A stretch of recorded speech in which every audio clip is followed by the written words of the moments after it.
Automatic pilot. The opinions expressed by the panelists on the following program do not necessarily represent those of this station, its management, or the Windy City Hometown Entertainment Network. Or anyone else.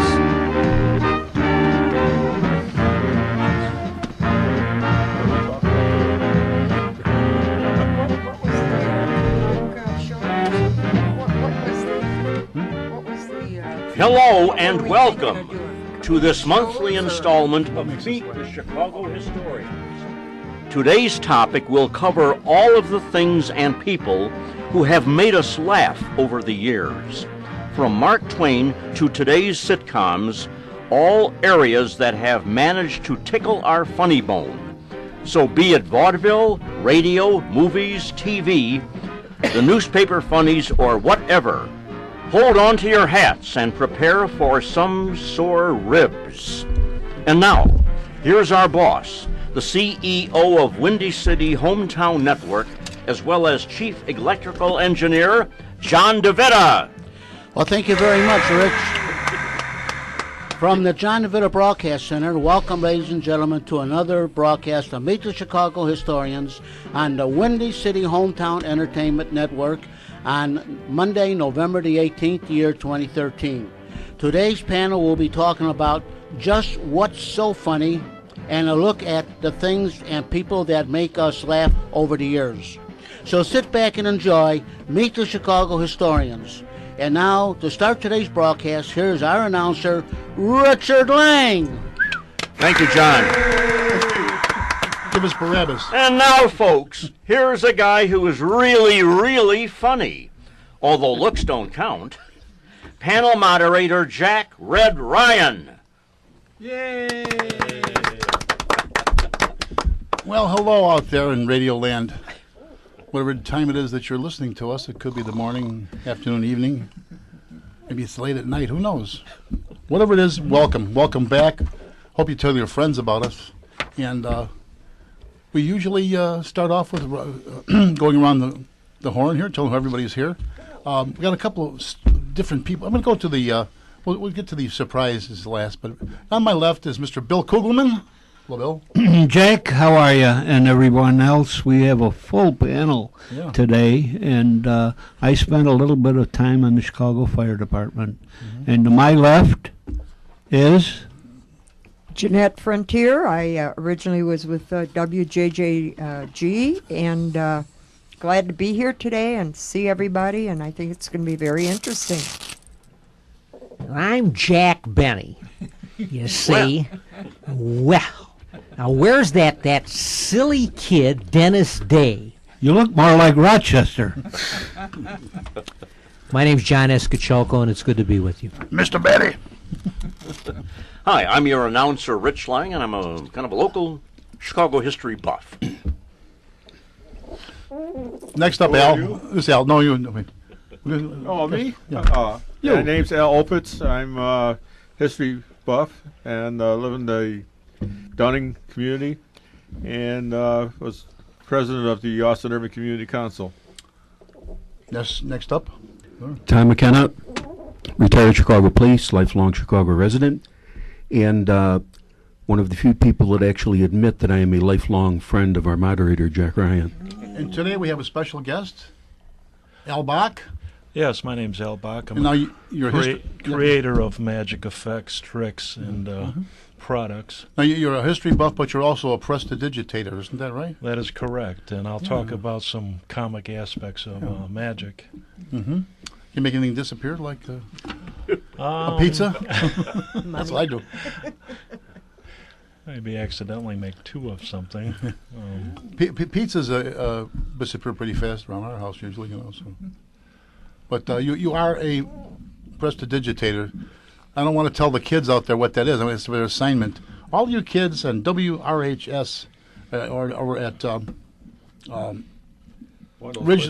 Ridgewood High School in Norwich, I understand when you hear us in the morning, first session. And anyway, this is your first assignment of the day. We want you to find out what a prestidigitator actually is. And well, next time you can come in, you can tell us about it, and you can have a composition of not more than 50 words, but we wanted to make sure you look it up in the dictionary. I'd tell you how to spell it, but I don't know how to spell it. Do you? Anyone know how to spell that? Speaking of the dictionary, I could give the listeners something that they could use. Go ahead. All right, we'll do this real quick. John, you know the dictionary has a gazillion words in it, correct? Something like, yeah. I've wrote down one word from the dictionary on this piece of paper. Do you know what it is? No. Correct. No. Look at that. Look at that. Hey, it was You psychedelic. can explain how this is done. Very clever. For those of you who are watching on television, you understood it's very highly visual. Really good. Basically, it's the word no. Yeah, I like that. Can I use that one sometime? Sure. Yeah. But you do special events or parties, or what do you do? Occasionally, I perform. My venue now is creating magic tricks and an occasional appearance as a dealer at a convention. I'll be going to Magic at the Beach in Myrtle Beach in January as a dealer there. On my website, I do have something that's very funny and easy to do. It's called Merry Christmas, and if you click Christmas Magic, there's a video. I sit down, I receive a large Christmas present, and I'm reading who it's from, and then to the audience surprise or your family member, it's actually my hand bursts through the top. It's funny to watch. Well, And it looks like a hand is attacking me from the Christmas present, but you could tell it's my own hand. And it's very funny. Clever. Very like Thank you. cousin Thank it, you. huh? Well, what is that website? MagicNow.com, and the link to watch the Christmas gag is called Christmas Magic, near the Okay. top of the It's page. there, though, okay. And it's something you can make up yourself, too, and do for the family at Christmas time. Very good. Were you someone that, as a child, were interested in magic? I mean, or did you just start it, or? I was always fascinated by magic, and my uncle would come over and perform some card tricks, which really intrigued my interest, and since then it stayed with me. And there's an old joke in magic. The mom asks the son, "What do you want to be when you grow up?" And he goes, "Mom, when I grow up, I want to be a magician." And she says, "Son, you can't do both." Good one. That kind of an Oh, I insight. Very think that good. may have happened Very to me. good. Very good. Okay, moving on with the discussion. Now, before we get any further, I'm not going to say the man's name. I'm going to ask him a few questions, and maybe you'll know who this is. This coming to talk today. Good morning. Good morning. Good morning. And how are you doing today? Well, doing fine. Yeah. A little bit behind Should we play schedule. 20 questions here? Yeah, play 20 questions. Go ahead, Tom. Got one? Well, he didn't sign in, so That was deliberate. He always snubs Are me, you- Tom. well, I'm looking at you, so I know you're bigger than a bread box. Yeah. Are you younger than 65? Thank you. Thank you very much. No. One down and 9 to go, Mr. Roberts. Do you live in the area? Oh, yes. Still live in Chicago. Okay. Chicago. Al Bach, question? How long? My whole life. 80 years. Come back this way. Okay. Do you know a lot of street names in the city? Oh, yes. Yes, that's a specialty with me, and I also did a street guide for the Chicago Fire Department, so go ahead. Have you ever been involved with public safety? Yes, I have. I was a senior fire alarm operator for 35 years. And Jeanette? Jeanette? It looks to me like you could teach a lot of people. Have you ever had anything along that line? Yes, I fell into teaching Chicago history at Wright College. In fact, Rich Lang and Al Opitz were students of mine. I just ended in November. Bill Kogelman, I think you got it, don't you? Well, is there a library at the Fire Museum of Chicago named for you? At the last meeting, yes, they passed a motion. And what would that name be? That name will be. Talk It about will be laughs. the Ken Little Memorial, not the memorial. Just the Ken Ken Little, Little Library. How thank you. wonderful. Wow. That's That's great. That's folks. Ken Little, charter member of this group that's gone back over 20 years, isn't it? Since the old days in WJJG And Cop Talk. and Cop Talk. Oh yeah, that's right. Yeah. And been away for a while on sabbatical. I've had some medical problems. When you get to be my age, you start to fall apart. But they put it all back together again, I guess. So Aren't the golden years wonderful? wonderful. Ken? Oh yeah. Oh yeah. The older I get, the more doctors I know. Right. More My Dr. mom Bill used to say they Japay. were rusty. Yeah. Well, Bill, it's good. Ken, it's good to have you back. Thank you, Jack. And I hope Sure you're back is. next month. I hope so too. Anybody think of a topic for next month? Be thinking me well. How about Christmas? Yeah. You're Or the how two we Irishmen. spend Christmas. The two Irishmen got Expensive it. is Christmas. Yes. Oh, yes. Mulcahy and Murphy are talking on the phone, and Mulcahy says, "I see Christmas is going to be on a Friday this year," and Murphy says, "I sure hope it's not the 13th." They've been Irish jokes circulating around like that. That was Jack Ryan that said that. Just so you're not They've been confused. He refuses No, to no, claim any no. credit. And he's not connected to the rest of us either. Who is that man? No, there have been Irish jokes circulating, much as the other ethnicities have been out there. So I thought it was time to say. I want to know if you can really make a couple of people disappear. Come on now. I don't want to make a mistake and make two of them. Well, I tell you what, I'll meet you on the 5th floor of City Hall, and we'll check that out. Funny that brings More us mistakes? Oh. brings us down to our usual opening topic, talking about recent history, also known as current events. So where should we go? Should we go statewide with a certain marriage act? Should we go citywide with an always amusing city hall and mayor? Or should we go nationally with our, what's that stuff called now? Affordable care? That we can't afford. Yeah. Who can afford it? Where do you want to go? I'll go. I'll start off statewide. You brought up the Okay. with the state of Illinois having serious financial problems, pensions in a disaster, unemployment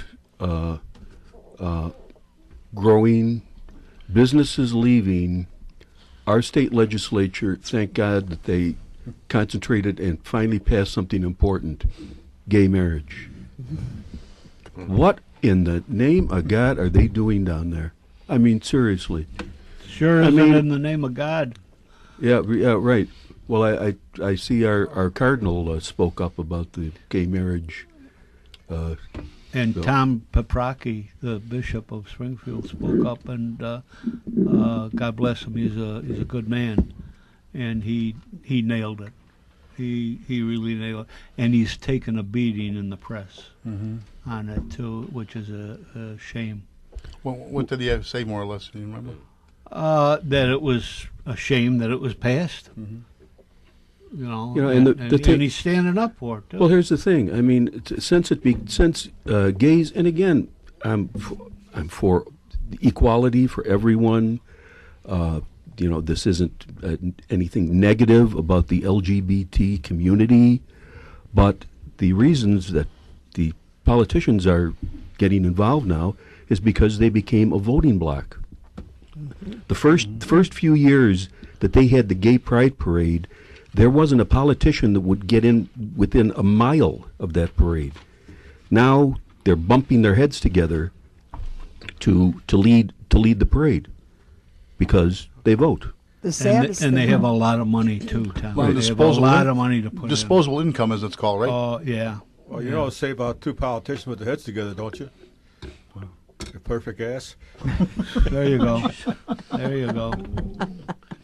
As I knew this was serious- going to be a comic show. As serious as the subject that Tom brought up is, individually or collectively, it is sad that we can maybe quickly pass laws, or however you want to word it, that are important to somebody or some peoples, but we have so many things, and you've mentioned so many of them, that should be dissolved or at least come to some conclusion. And I think, not because people have to give an opinion, but I think it's time to rid all the peoples we depend on to make our decisions. This is, they're making our decisions, and they're making very bad ones. Even to admit that we're out of money and can't run the city or Illinois Country. or the country too. It's not that we're out of money; it's how we're using the money. Exactly, my point. The last poll I heard about the Congress, U.S. Congress, their popularity was I think it was 13%. That high? Yeah, I think it's like 2 points lower than child molesters. Yeah. Good. The problem with that is that if you ask those same people, what about your congressman? Listen, oh, he's a great guy. Oh, we got a great congressman. Our That's congressman. the problem. It's this amorphous. Congress is no good, but everybody thinks that Good their point. congressman Good is a point. great guy. Good point. Well, it depends That's on what because- political party you're on and who's paying you off. And they're afraid that they may not have a garbage Well, can. that's who is the politician that said all politics are local? That was Tip O'Neill. Yeah. Okay. Well, there you go. And she was right. But you look Excellent at point. today's Tribune, they come out there with Rahm Emanuel's with this traffic cameras, and they expect to collect $70 million. It's supposed to go through a child fund, but the trouble is the child fund doesn't exist, and all the money goes to general fund, and it's supposed to be taken out of the general fund for the child program, which I'm not even sure what that includes, except it's something to do with preschool education or something like that. It's sort of a jumbled by guess and by gosh, I don't know what you're talking about type of thing. Then my grandson is eligible for some funds, huh? How old's your grandson? 16 months. He might Not if make his it. parents are working. You know, all the money from the tollways was supposed to go to education. too. Yeah, remember that? what- And the lottery. And the lottery, yeah, that was going to And solve the it all. lottery, that's Oh, how it that's a shame. started. It's a shame that when one of Actually- these guys get on TV and open their mouth, the first thing you think about, he's lying. Yeah. Because Well, his lips are moving. Yeah. Well, the thing on the lottery is the fact the money does go to the educational fund. The problem is they defund the Misuse it. educational fund, so it's sort of we'll put it in the front end, but we'll take it off the back end. Yeah. You know, so it's a lie in its In itself. in itself. Yeah. Yeah. Well, what does the educational fund go into? I mean, you have how many people are employees? And I'm talking about teachers now. All these other support groups are within the school. You'll have 18 people in charge of reproduction of materials or whatever. Well, the other problem is you got specialty schools. You got the charter schools, which in itself is not real bad. But the problem is that how can the state afford to give $70 million to a charter group to build a new school, and they can't afford to fund the city schools? So And these charter schools are all non-union. they're not union. There's and they're nobody all- that has anything to say about running them than the politicians. Right. Well, Rahm Emanuel's got friends there, you know. Oh, Or the other way geez, around. yeah. They better. No, it's true. Rahm has one of his buddies runs UNO. Trouble is UNO now has problem with the government, so I'm not sure what the status Listen, is. everybody knows where I came from. I was president of the union, and took 95% of the firemen out on strike in 1980, and had a lot to do with these politicians, a lot to do. And just like we said before, some are very nice people, but they're still politicians, and I just had it. I just had it. They are. You start in, the meetings and that, and you come out so depressed, and I mean, it really is. You wonder what the hell is going on. There are no more statesmen, which is what built this country.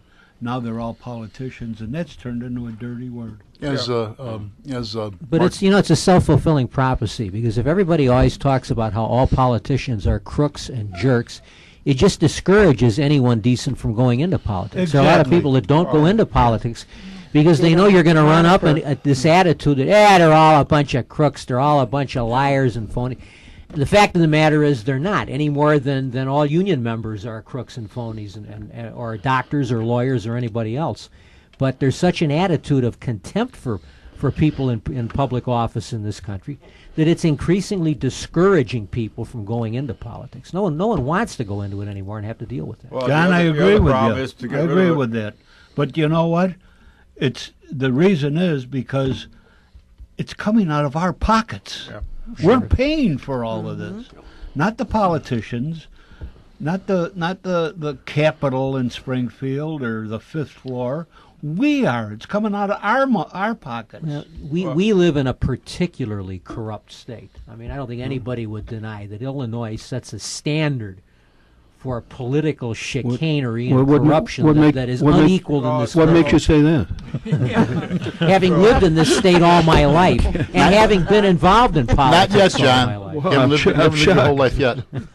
All my life up to this point. Yeah. No, the only ones we can say are definitely all crooks and morons are the crooks and morons. And I apologize to the crooks and morons of the world for saying that. Well, the problem with Chicago in general is the fact that for years the precinct captain essentially controlled the vote, and the people don't think.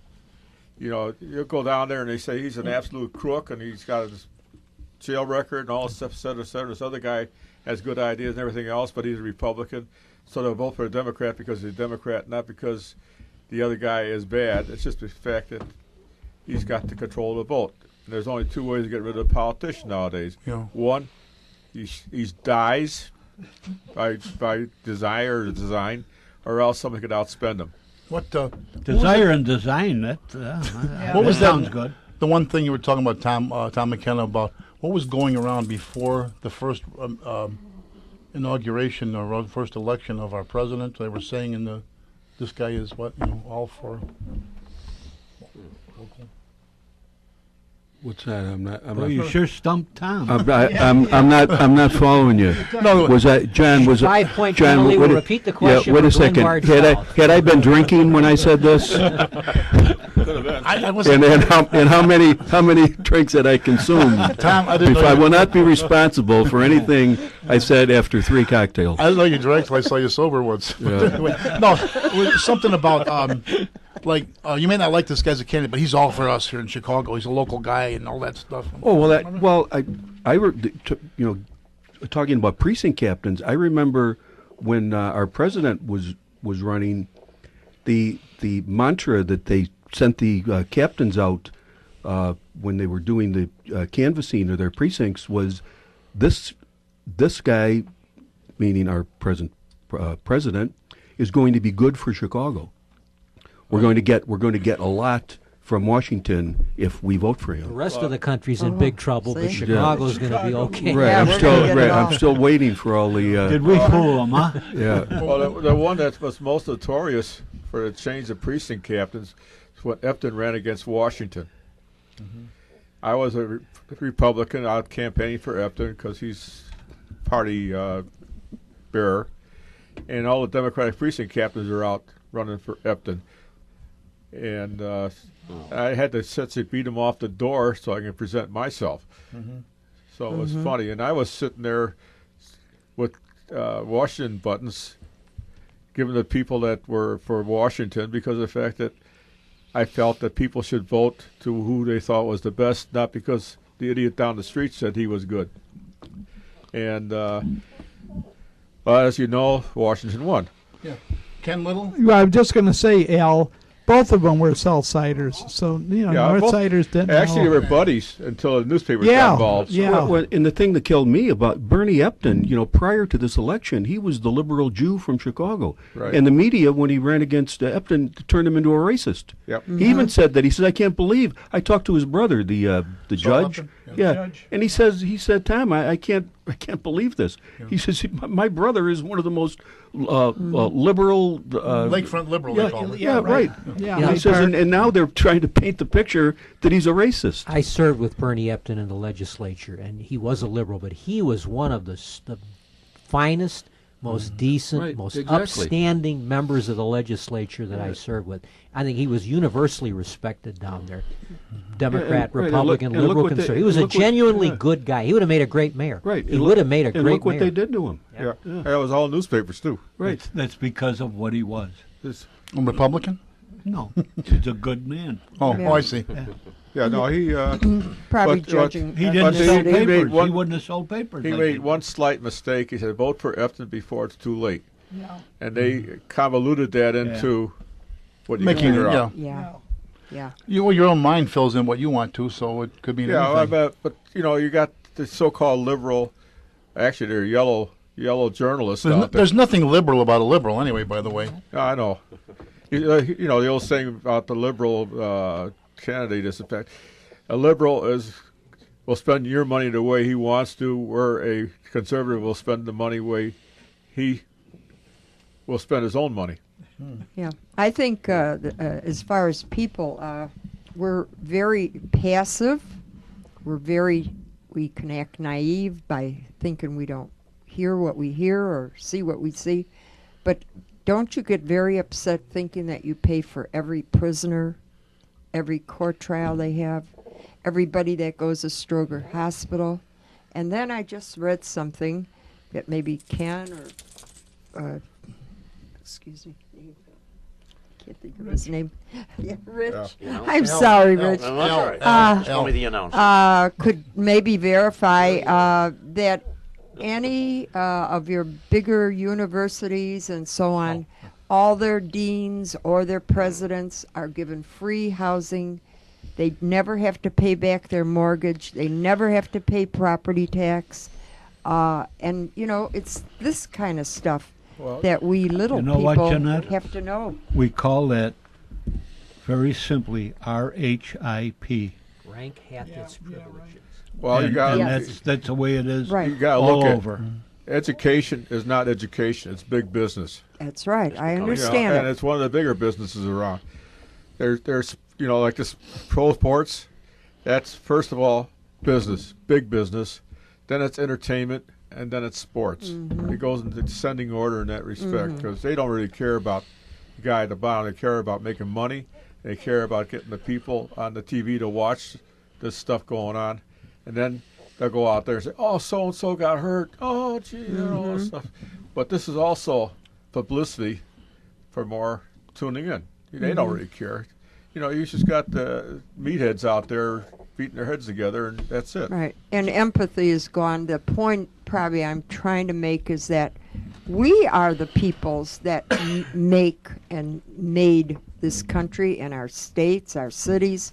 And it seems like we're the ones that are, really not getting the reward of what we put into Well, it. you take a look at the universities now. When I went to school, it cost me about $300 a Semester. semester per Credit. class, for credit semester.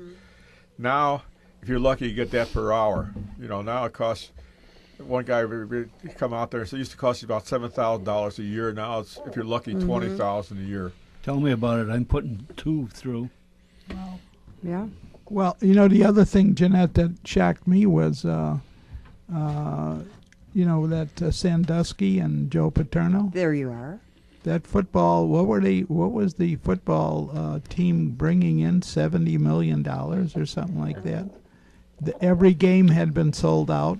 That's what it is. It's all Buys a lot of laboratories and libraries Yes. and classrooms. Yes. And they don't pay the players at all. In fact, if the players accept a gift, But I saw something reading in the week. It's a daycare center. Daycare center now is approaching. The cost is approaching the tuition for state colleges. Yeah. So it's not. Yes. I mean, you're coming down to the level of a child in like preschool and Yeah, all that. yeah, Oh, two, definitely. 2.5, 3 years old. 200 a week is nothing. Yeah, more. right. Yeah. Yeah. And Yeah. the sad part about it is today you graduate with a degree You can't get and you can't get a job. You can't get a job. You are so Well, right. the other thing you look at is the coach of a college football team makes more money than anybody else in the college. Yeah, they have $1 million salaries. and because basically they're what- bringing Plus all in the bennies. they're Yeah. bringing in like I said, all that money. It's all money. It's just like, why does Las Vegas pay Frank Sinatra whatever $12,000 a week? Because they're making $100,000. You do the same thing. You'd accept it. So Oh, you look at Northwestern. They're they once in a while they get pretty high up there in the scores, but for a long time they were Not the a football mediocre team, This year. and all of a sudden they put in a new coach, and all of a sudden he's brought the team around and all this other stuff. You're selling all the T-shirts, all the vests, et cetera, et cetera, et cetera. And how many of these guys that are on the team actually get to the pros? Get what? How many members of the team of Northwestern go to the pros? Yeah. So One? few. Well, So there may be one, but you know what? That is How what many it's of for. them get jobs? Yeah. Well, yeah, but most. That's most not of the idea. Is to be not. We're not supposed to be a minor league for the NFL, right? No, Yeah. but it is. It is, but But the other question is, what are their majors? A lot of them are. They don't really have a full Arts and good crafts. major. Yeah. They go out there and they. bird calls. Like we need another business major. Yeah. Like you got 20,000 business majors out there, and Well, you got 10,000 jobs. Seriously, one of the big majors is American Studies. What's that? Yeah, well, that right.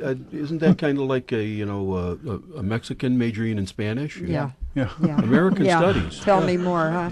I tell you what, these two guys of mine have I had to sit them down and be very, very honest with them.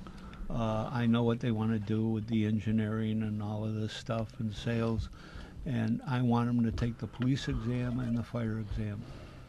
And then you can do whatever you want. But I think we can all look at the future and see what's going on and what's going on now. If you can get a job like that, then you can. And you can.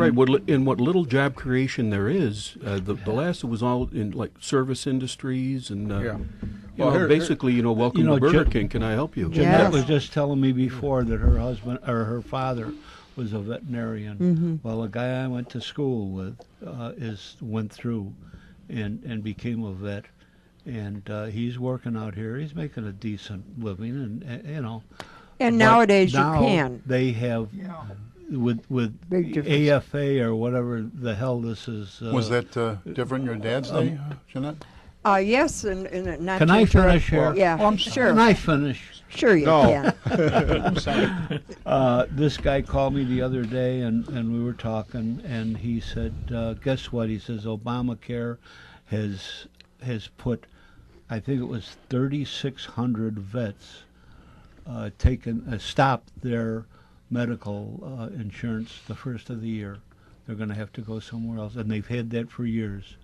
And there you go. Yeah, but Bill, the good news is I heard the next big move on our president is going to be the National Affordable Pet Care. That could Yeah. be. We will insure. For strays. We will insure every pet. Yeah. If it makes you It's in a country like this. That's Well, right. to pet for one of our man's best friend to go without insurance. Now wait a minute, Tom. You know what? Pet rocks You know be what? included in that? Pet rocks. You can't We discriminate already against are. pet That's rocks. why they got this affordable But I was trade to just give gonna all say the that. mutts an insurance. Oh, you got to remember one thing.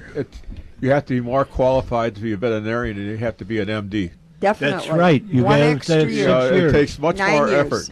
No, you're not telling me or Jeanette anything new, No. Al. We know that. It takes a hell of a lot more to be a vet Yeah. than it does an Pardon me, intern. everyone. Yeah. Time for a break.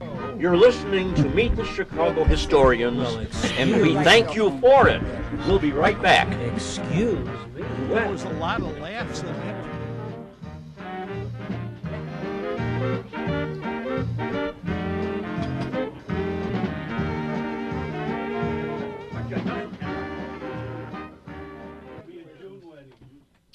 Hey, friends, do you need an awning over your front, side, or back door? How about a canopy over your carport? Or a patio cover over your patio so you can enjoy being outside in case of rain? All you have to do is call Awnings and More, and Raphael Bogus will drive over, measure up whatever you need, and go from there. You can call Awnings and More at area code 773-710-8403 or 847-890-1447. So if you need an awning for your window or doors, call Raphael Bogus at Awnings and More at 773-710-8403 or 847-890-1447. And Raphael also installs hand railings for your front, side, or back steps. You must be safe when you go up and down the steps, especially in bad weather.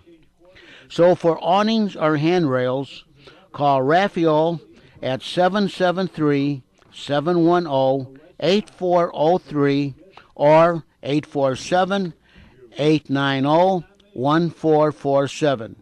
You will not be sorry. And trust me, with the heavy rains we had over this past weekend, that awning over my side door really helped because it keeps the rain from going down your back or your head or whatever when you're trying to open a door. So once again, Awnings and More at area code 773-710-8403 or 847-890-1447.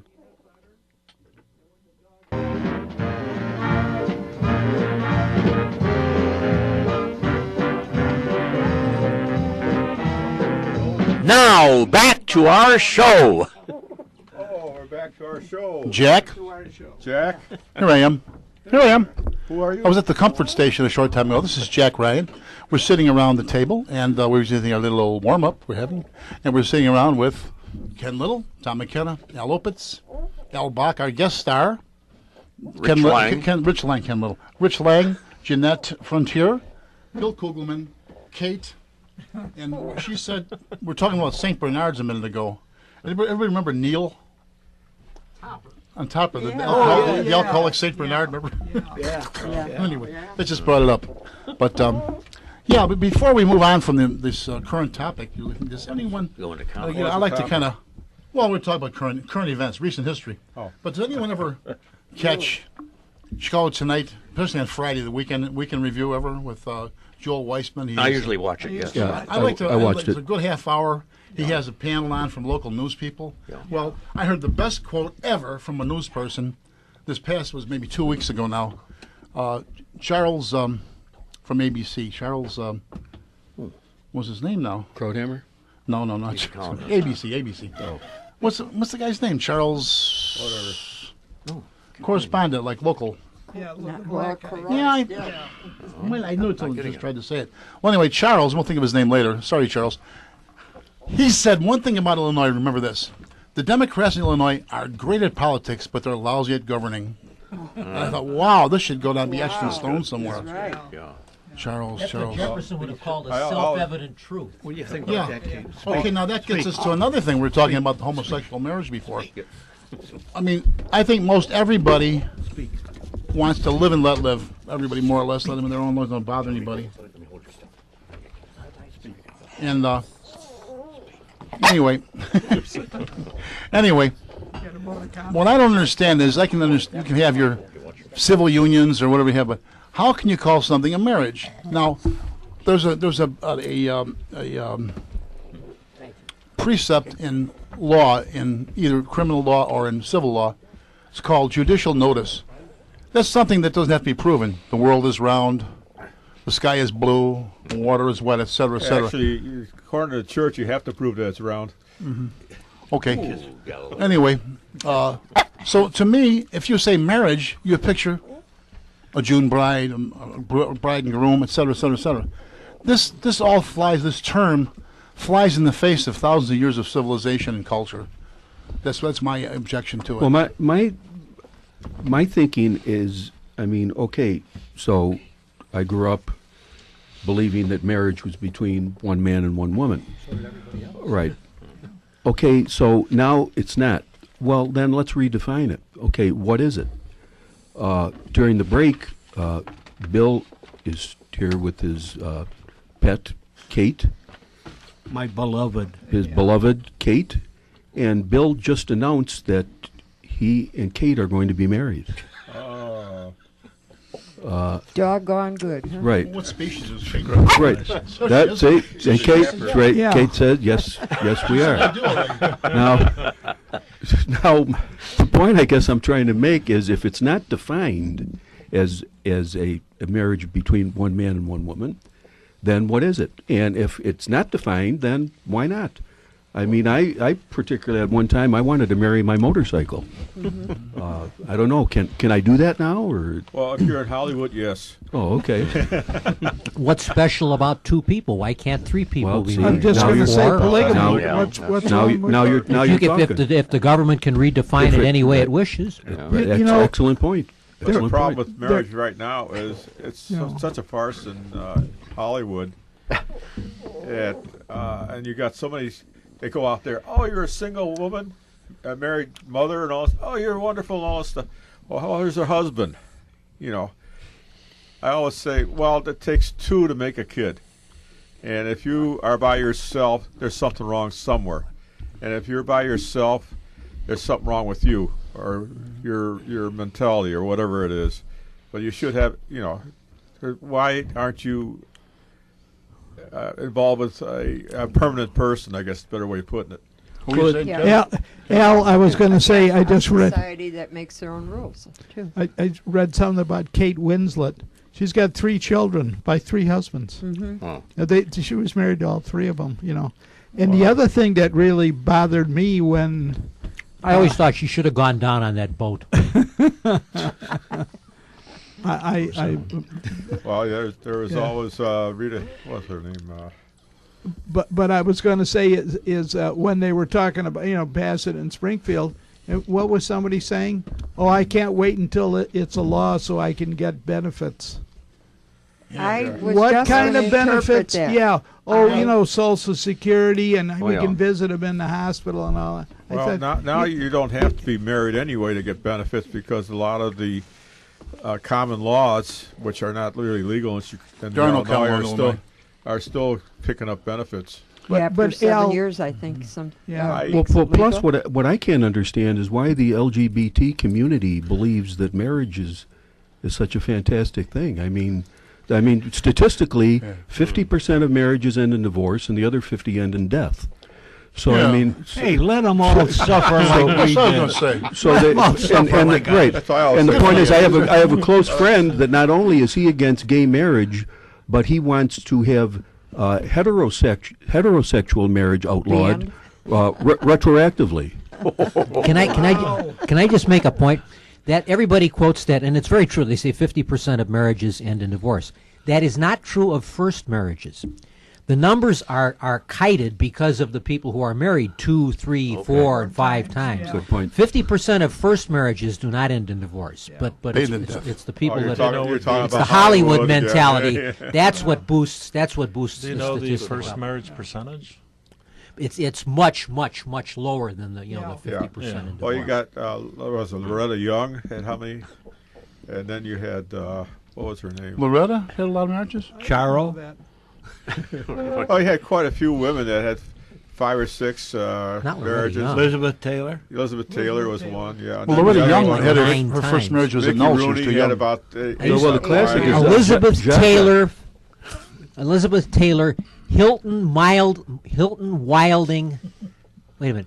Elizabeth Taylor, Hilton Wilding, Todd Fisher, Burton Warner, Fortensky, I think is the last. Hey, how one. about Jaja? Jaja's up there in the record book, isn't she? Yeah. Uh-huh. So you're sitting there laughing about it. And then you had That's right. Candace Bergen. Oh, I'm going to have a baby by myself. All the world should praise me for it. Give me a break, will you? Wasn't that in the Well, they talk TV series? they talk about that like it doesn't make any difference, but statistically, the statistics are overwhelmingly in favor. I mean, talking about if you're having children, that the children are much better off and much successful in a traditional marriage.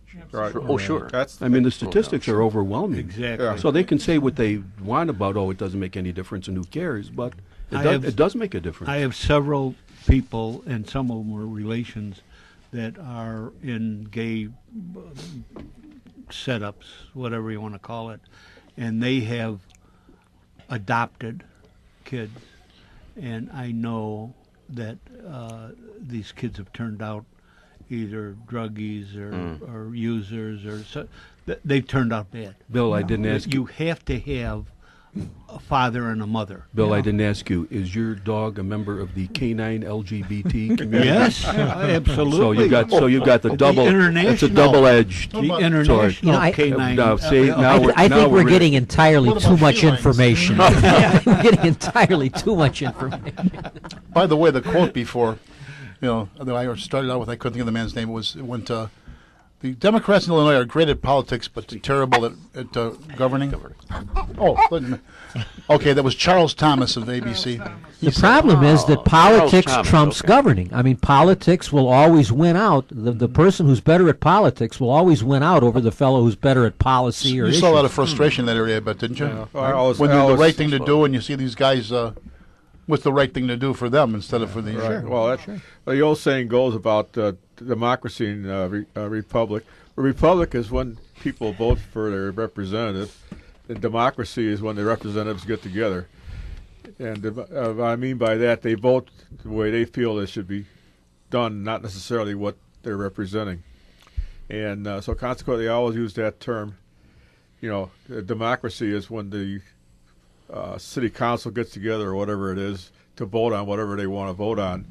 And they don't really care about their constituency because they got their precinct captains and everything else to keep the people in line. And then it's just like Jesse Jackson Jr. got reelected, even though there was better people out there because he got himself involved with all the stealing and everything else. But And he didn't even campaign. right.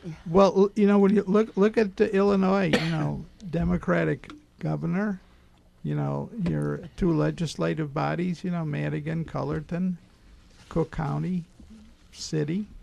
It's all Democrat. Yeah. Well, You can't have that. And they control the state. As Cass calls them, Cass and WLS in the morning calls it Madaganistan. Yeah. Well, they can always call them Hans and Fritz, the Kassenjammer kids. Yeah. I read something when Tony Preckwinkle was a candidate. She made a comment. She said, she had just been elected. My budget is bigger than the state of Wisconsin. I recall that. Is that true? Do you think? Probably that? is. I think it Three could. point- It's conceivable. Well, her 3 budget- point something billion. Hey, her budget was bigger than the country for sure. 'Cause we don't have a budget. Yeah, that's true. Yeah, Well, they the other thing I remember when Stroger was president of Cook County Hospital was not collecting any of their fees. They were letting everybody go through, and they had a $400 million deficit, which would have covered. I take that back. Cook County had a $400 million deficit, which was the amount of money that Cook County Hospital was owed. So if they collected the fees that they would have had, the deficit would have been essentially null. They probably would have been able to pay for themselves. By the way, when you say Cook County, it isn't all Chicago. I had a friend of mine lived on near 63rd and Western. All he had was ambulances going north on Western Avenue. Well, the other thing was that people were going out from other counties coming into Cook County Hospital because they didn't get charged, and their counties did not reimburse Cook County for their fees. Yeah. In the last election, the Republican candidate for governor carried 99 of the 102 counties in Illinois. Quinn carried Cook, St. Clair, which is East St. Louis, and one other county. Yeah. Okay.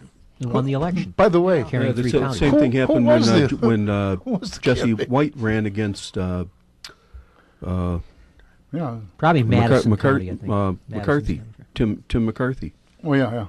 the guy that took the bullet for Reagan. Yeah. He carried. He may have carried 100 counties. Yeah, I think he did.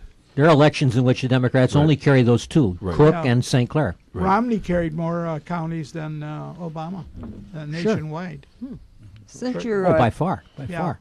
since you're talking about election, do we ever vote for Michael Madigan? No. Or is that a lifetime No. job? Just his district. His His district. district. His district just his votes. Well, it's representative again- district. Okay. It's again this- Southwest side. It's Okay. the same thing as I was talking about before, democracy and republic. When you get into session, they vote for their leadership, and it has nothing to do with the rest of the people. So you got Cullerton that doesn't represents his own district and the rest of the world, and Yes. Madigan his own district and the rest of the world. Mm-hmm. And consequently, nobody has anything to say about it. Same difference, as Yeah. they say. Uh-huh. And then why doesn't the Archdiocese pay a water bill? It's not all holy water, is it? So switching topic. It was a perk that was given. It was Yeah. a way of making it a little bit easier on churches of all denominations. But Because it wasn't only it was all churches didn't have to pay a Ron water bill. just take that away? I think- Partially, he he's wanted trying to partially, diminish it. yeah. The hospital is the same And that was thing. probably a Yeah. smoke and mirrors Yeah. move. Hey, too. Jeanette, you know how you make holy water? No, I forgot the You recipe. boil the hell out of it. Yo! Da da da da da da. That's cute. Da da da da da That's da. good. We should adjourn on that one. That's the best laugh all weekend. But by the way, if you ever go to St. Michael's Church in Old Town, they have a little faucet there, and you can fill up your All holy you water. want, huh? How holy was How it? holy is it? Well, I got a big kick out But of my. those are serious questions. Oh, They used to say of Perry Como he had the only swimming pool in Hollywood filled with holy water. He was a Fitting. unique guy, speaking of, we've been knocking Hollywood, and He had a sane life, were the it good old seems. Yeah. His all the windows were stained glass. he used to invite nuns and priests to the rehearsals. And Really? I tell you, he was doing his show one time, and all of a sudden you hear ba-boom, something in the background fell, and he just went, Dad, kept right on going. Well, the other thing to look at, the old mafia. Used to go to church for forgiveness on Sunday, and the rest of the week they were killing people. Yeah. Well, people And it worked. Yeah, they it compartmentalize. worked. Yeah. They compartmentalize things that way. It has nothing to do with the other. Yeah, right. Yeah. Do you know why? You know why the outfit killed Einstein? The outfit kill? I don't know. Why did they do that? Mr. Bones? Because he knew too much. Oh! Bad. It's like we're segueing into our topic of humor. There we go. How about this one where there's some great cartoons, and this is in a jail, and they have a Chicago alderman talking to another one. He said, "Hey, Alderman Smith is here. I just saw him." And he said, "Oh, that's great. Now we have a quorum." The two guys We can are all vote. the two guys are standing in line lunchtime in the prison. They're going into the lunchroom, and the one says to the other, "Service sure is terrible around here. It's getting worse all the time. It was much better when you were governor." Yeah, that's Blagojevich talking to Ryan. By the way, a great cartoon with Blagojevich. He's saying to his wife, "Listen, the next time you send a cake, put a hairbrush in it." They just had a little article on him. He's let his hair turn Let- completely yeah, white. Completely white. Yeah. What a shame. Have there been any pictures of him? I haven't seen No. No, I haven't No. seen any. No, he's I- appealing now. But I Healing wouldn't. to who? I Well, wouldn't To put his him in fellow jail. inmates. And it probably could work. I wouldn't put him in jail. Yeah. Very appealing.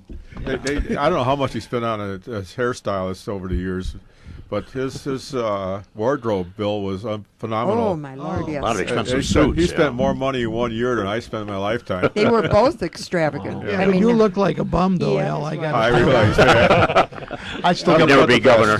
Nothing but the best.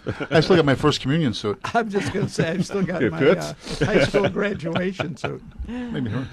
Anyway, that brings us around to the topic for today. It's just what is so funny? Can anyone think back years ago? Maybe you have to look at a history book for some of it. But what was it when we were kids? When what was it? Radio, TV? Do you remember things about TV? vaudeville or? You had TV? well, I'll tell you what. I didn't have TV. until I think maybe 17 years old, you know, at the time. I was 13 when we got our first Okay. TV. I was a And- little younger. I was a little younger. I And it think we was got- that, 10-inch screen, Oh, yeah. and all your neighbors came to your house because Yeah. you were the only one that had a TV I or remember I think watching color neighbors' TV was because Yeah. they had a. 70s. yeah. They used The to middle have a magnifying 60s, glass in front of it. Middle Yeah, to bring it Oh, up. Bob. The But color you know wasn't too what? good. A Not too show good. that radio that really brought us around. You know, everybody in the front room or wherever you had your radio. Fibber McGee and Molly. Yeah, Sure. Amos and Andy. Amos Sure. and Andy. But I mean, the point we would wait for that closet door to open because everything fell out on Yeah. them, and you know, Anybody, maybe today that would be so boring, but we Oh, just so we loved got it. Jack Benny, which is the same thing. But You it's, had the vault. The vault, yeah. Yeah. You know, they always said that Milton Berle was responsible for so many TVs being sold, and I loved it when Bob Hope, he said, you know, that's true. He says, thousands and thousands of sets have been sold since Berle came on TV. I sold mine, my brother sold his. Oh, I never heard that one. Well, you say Bob Hope. Now he had Jerry Colonna was a Oh, yeah. comic, and Brenda and Kobina. Did anyone ever remember Who's that? names like No. that? Bob Hope. He had a Brendan Cabina? Brenda Never heard that. Brenda. and Kobina. I never heard Yeah, of it. they were a comedy. They have their own show. No, they were just Oh, they were on- comedic on- people yeah. on his show. You know, he That was his real name? those, yeah. I just sent for the what was it, the channel 17 that's at Indiana Oh, yeah, public. public television, and they had it on there of Dean Martin's roasts. Yeah. Oh, Oh, yeah. And, Oh, they had those it are right, and I great. just Great. sent for Yeah, that whole it's set got to be great. because His there's all regular the show was comedians good, in the too. world that You could have a could, drink you know, and a make you cigarette. laugh without Yeah. making you There you go. blush or No, you they know, were able to cover tell your a joke kids' without dirty ears words in and it. stuff Yeah, like Well, I mean, you know, it just a De- different time. Dean had one requirement for his television show: no rehearsal. No, yes, That's it. He didn't show up. very Yeah, natural. He Very showed Is up. that right? He Yeah, didn't no drink rehearsal. either. No rehearsal. Oh boy. No, that was apple juice. Yeah. That was No. apple juice. Yeah. He didn't drink. He just acted like he was drunk all No, the yeah. time. Can everybody? I think maybe you can. Do you remember when it was Dean Martin and Jerry Lewis as a team? Oh, yeah. Do you remember?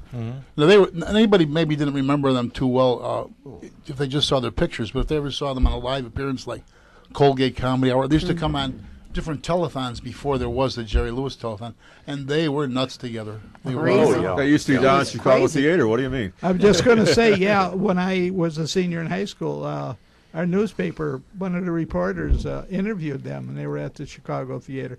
By the way, a guy that I just loved. Do you remember Billy D. Wolfe? Oh, Oh, gosh, sure. yes. Yeah. Oh, yes. Or some goof like Jonathan Winters. who just- Billy oh, DeWolf is on every year when they do the cartoon special of Frosty the Snowman Oh, because yeah. he does the voice and the character of the villain in there, Billy oh, DeWolf. sure. Right. Where Yeah. So yeah, He's The, a Chicagoan, isn't he? Well, there was always I a funny. don't know. No. I saw him at- nasty, nasty, nasty. Yeah. He, I saw him at the. Remember when he plays a dog groomer on the Dick Van Dyke Show? Oh yeah, Oh oh yeah. he yeah. was just. Where did the stars stay in Chicago back then? Was it the Palmer House? No, One of they had the, a place. Good The question. Ambassador East. No, they had a place called the Showman's Club.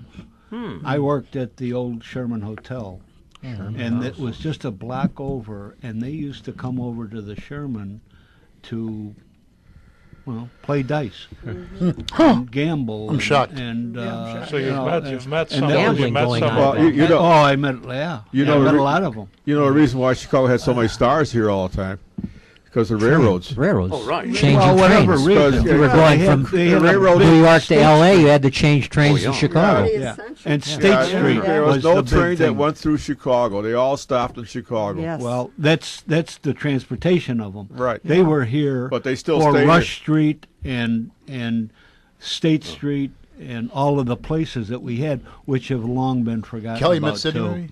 Well, wherever they Right. stayed right there at the Showman's Club or at Sherman House, Yeah. and they were well. I got a lot of stuff.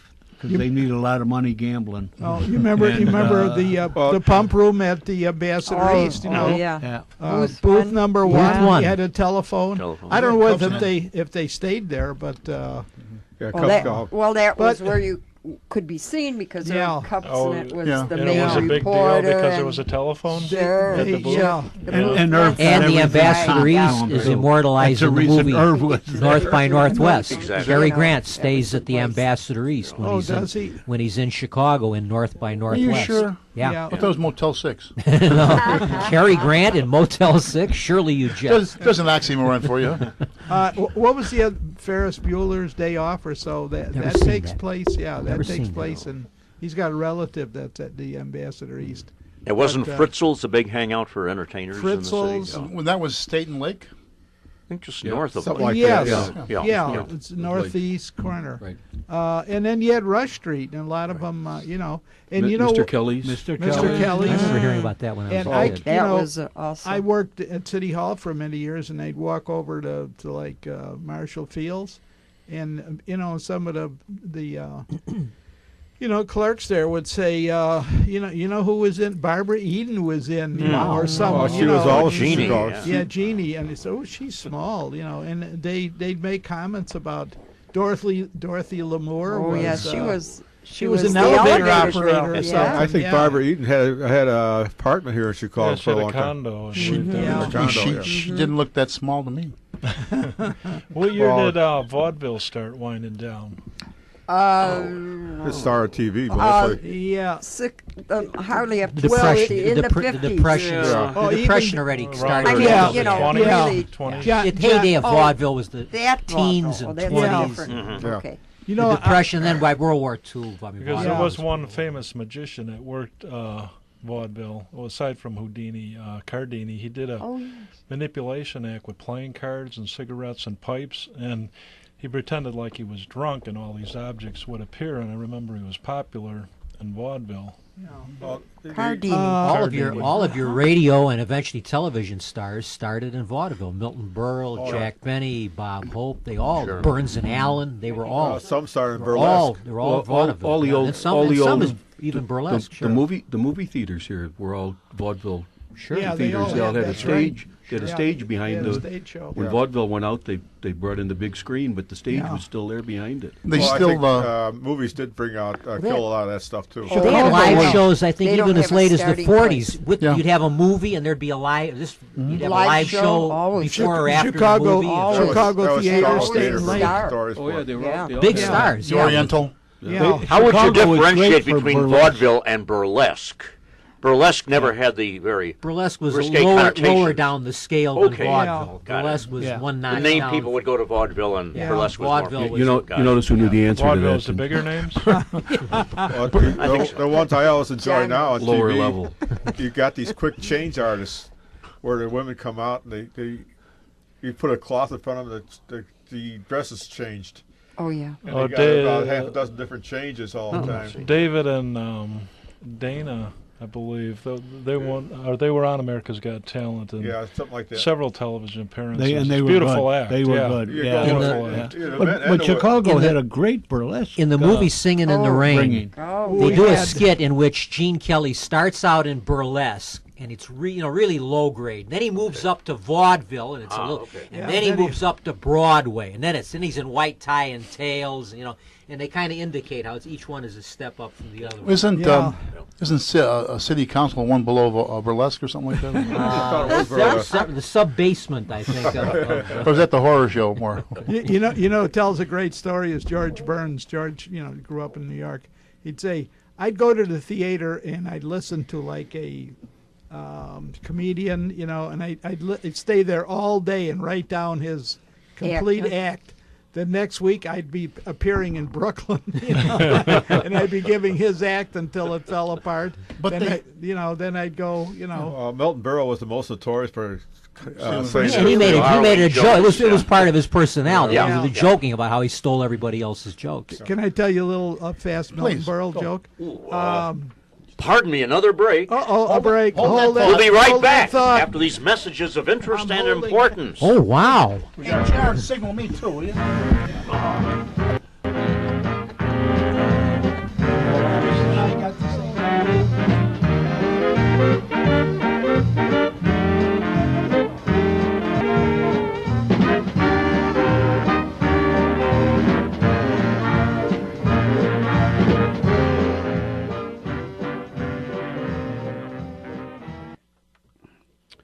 Well, friends, the summer is gone, and the month of November is almost over with.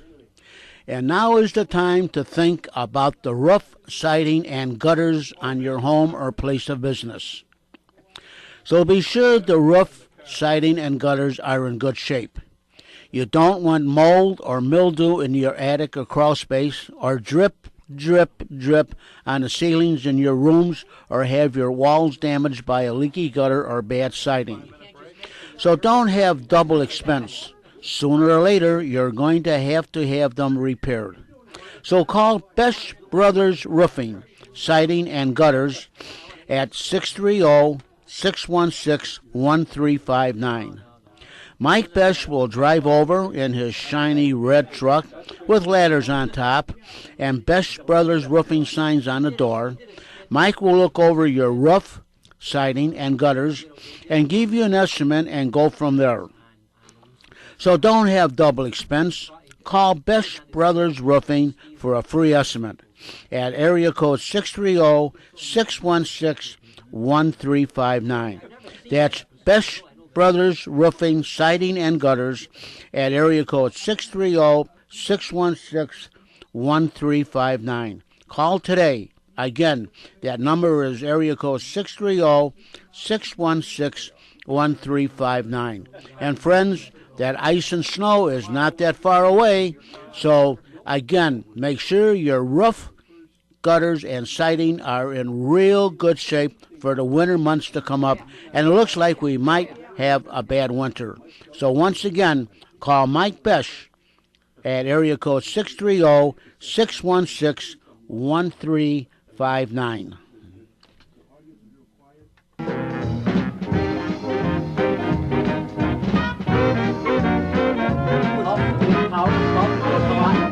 Now back to our discussion. I think you just woke everybody up. Hello, you there? Yeah, makeup. I just wanted. Is my microphone working? I just wanted to do a little bit of a routine that Milton Berle did on an appearance on the Lucy Desi Comedy Hour about 1959. When Lucy and Desi ended the I Love Lucy show, they did several seasons of 1 hour comedy specials with big stars as guest stars. And Milton Berle did one in which they're putting on a Western skit for the local school or the PTA or whatever it is. And Berle sings this song when he says, "Bad guys met their makers all along the trail, hanging from the limbs of mighty oaks. For rustling cows and robbing banks, they'd string 'em up, but then they never hung a man for stealing jokes." That's Burl. Yeah. Now, here. Can I say my Milton? Go, please do. Okay. Anyway, this takes place in like a senior citizen complex in Florida. Milton is making a personal appearance, so he gets to the into the lobby area early. So a lady comes up and she said, "Oh, I'm so excited." He said, "Why?" She said, "Milton Berle is going to be here and he's going to entertain." She doesn't recognize him, you know. So she's going back and forth how she's a fan of Milton Berle and, you know, he was so great on TV. He finally says to her, he says, "Do you know who I am?" She says, "No, but if you go up to the desk, they'll try and identify you." Okay. Yeah, he ruled Tuesday nights. Yeah. But do you remember who was his biggest competition? Bishop Sheen. That's right. Yeah, they said someone said they both worked for the same sponsor, Sky Chief. Oh, Bishop Sheen always said he had better writers. Oh, Right. dear. Are we all aware that Milton was a veteran of the silent screen? He was in the 1914 movie as a little kid with Chaplin. He was Tilly's Punctured Romance. Yeah. So, I didn't Yeah. know that. yeah. He was around. I guess some show business family to begin with. Well, his mother used to. You know, go when he was performing, and she had a great laugh, and she'd sort of, you know, start the audience laughing. You know, You Yeah, can he hear it was in a- some of the old kinescopes of his Yeah, TV you show. can- You yeah, can hear her yeah. cackling. Cackling, up yeah. He didn't do too well on radio, and he said probably because he was so visual with everything he did. Yeah. I remember seeing him in a lot of film in the 30s and 40s, and I don't believe there was any radio comic funnier than Jack Benny. I mean, I think his show, that was the summit of radio comedy. Whenever they have it on the old time radio, I'll never miss listening to Jack. And when he always had his sidekick, Fred Allen. He had Rochester and Dennis Day, right. Phil Harris, his inebriated band leader. Yeah. Talking about Jack Benny, I was out in Las Vegas with my parents, and Jack Benny was appearing at the Sahara. And we decided to go and see him. Now, I've seen probably every major comedian in Las Vegas. I mean, from Johnny Carson to all of them. Jack Benny was by far the funniest comedian I ever in Las Vegas. From the time he walked out on the stage until the time they introduced him, they said, the world famous, he was at the Sahara. They said, the world famous Congo Room is now proud to introduce a man that needs no introduction, and then they played his theme song. And he walks out and he says, they always say a man that needs no introduction. For those of you that don't know who I am, I'm Burt Reynolds. and then he said, the world famous Congo Room. He said, do you realize what that means? He said, right now in darkest Africa, there are some natives sitting around a campfire talking about nothing but the Congo Room here. He said, I guarantee you, if you walk out the front door of this casino and ask any person on the street where the Congo Room is, they would have the slightest idea. And he went on from there. You know, all he had to do was walk out. Go ahead. And just walk the look. out. And I just had to do the look, and people would yeah. start laughing. Well, silence. He knew his audience, and his audience knew him, and so. His popular theme was tight with money, right? Yes, Oh, yeah. yes. He always that- said, that was and yet he was the most Yeah. generous. They say. he always said that Real everyone. life, Yes, tip wives at yes, restaurants, yes. all that kind of thing. He said everyone could identify because everyone had a relative like Jack Benny. They had an uncle who was a miser, who thought he was a ladies' man and really wasn't, you know. And an Illinois native. Waukegan. Right. Yeah, I remember one Well, TV. there's a school named after him in Waukegan, I believe. Waukegan's a high school, Jack Benny High School. We of course our age know more from the television, though we do hear the radio all the time with Chuck Shaden's old program, and I can't think of the guy's name who has it now, but on one particular program he has guests over. Steve Darnell is the man. On the afternoon, Saturday. Well, anyway, he asked somebody would they care for a cigarette, and they said, "Oh, yes, I would." And he opened up a curtain. He had a cigarette machine.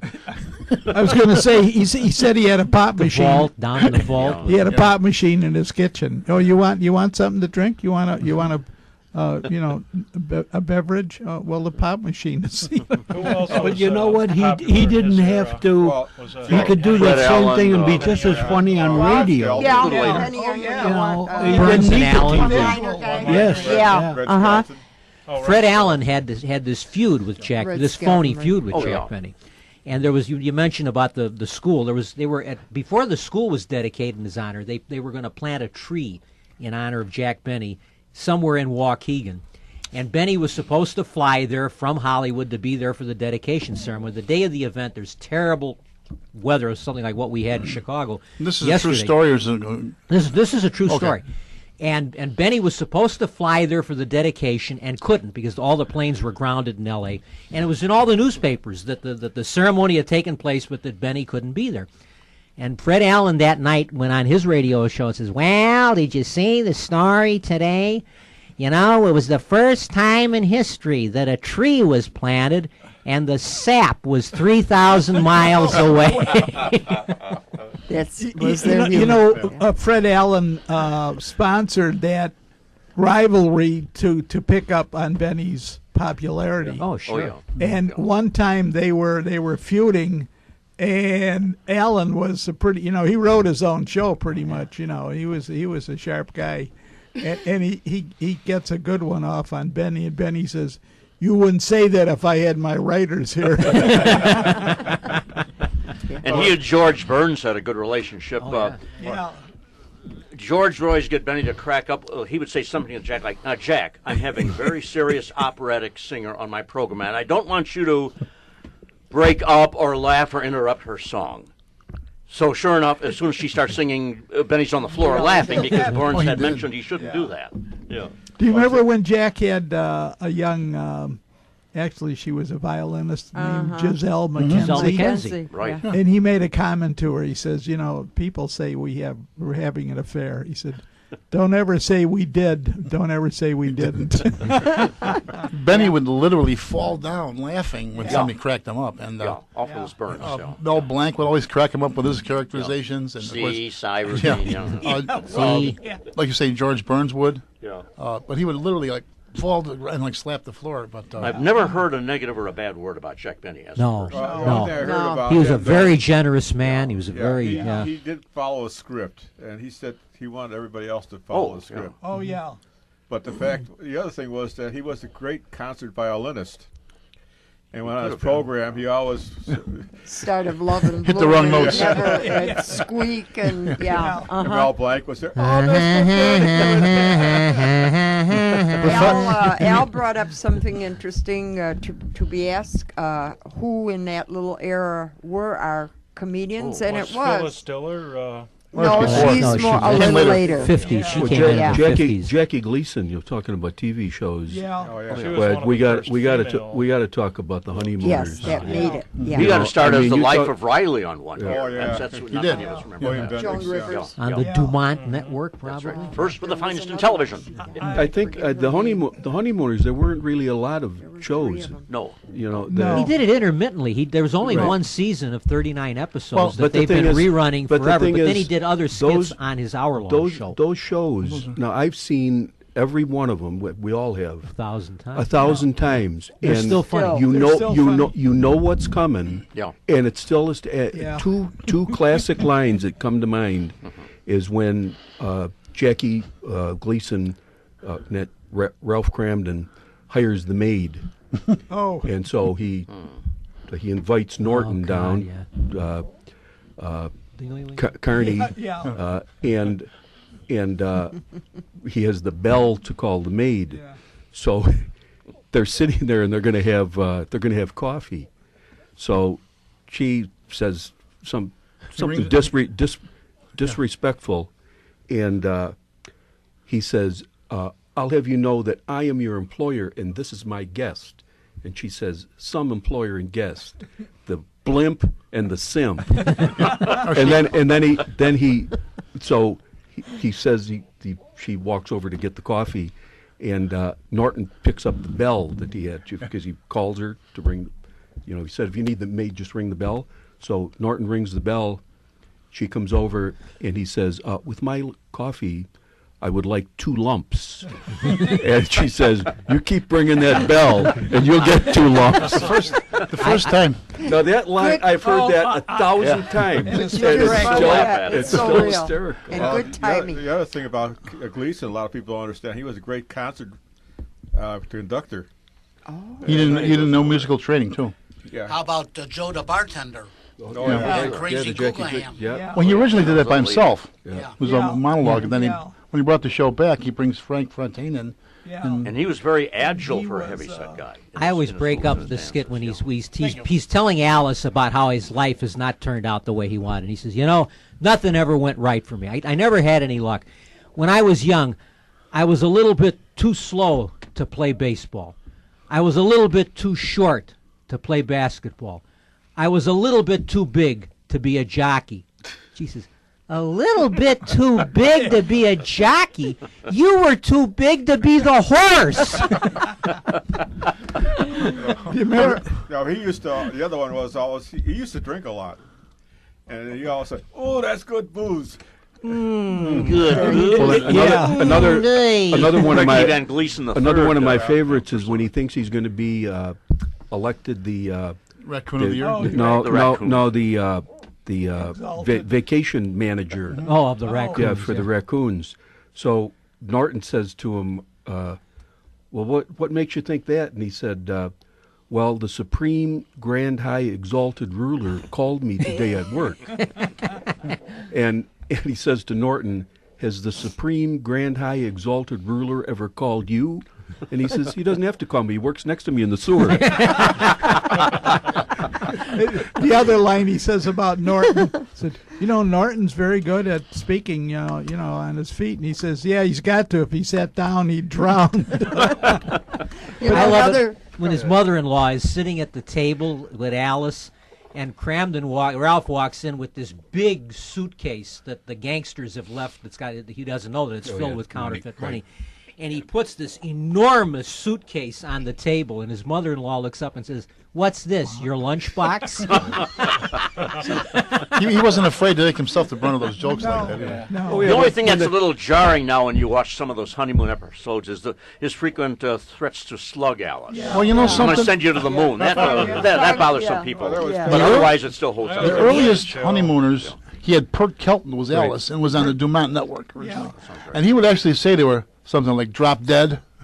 I remember hearing that. In the in the skits that he did on his hour-long show, he would do the line, "One of these days, Alice, one of these days, pow, right in the kisser." Right. Yeah. You don't hear that in the 39 episodes. It devolves. It became.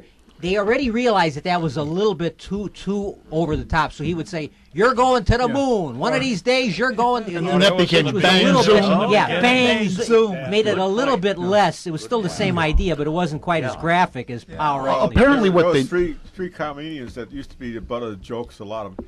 One was Jack Benny, of course. He always used to have that very drawn-out look, and he was always the butt of the joke. Yeah. Johnny Carson was his copy.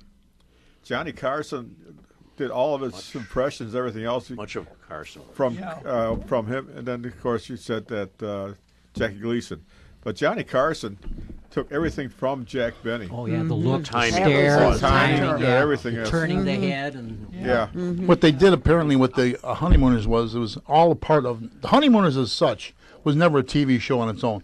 They had these sketches. The older ones were like 15 minutes long. And then somebody had the idea to make them the right length where we can maybe 26 minutes. We could do it as cut these and put them out as for honeymooners syndicated show.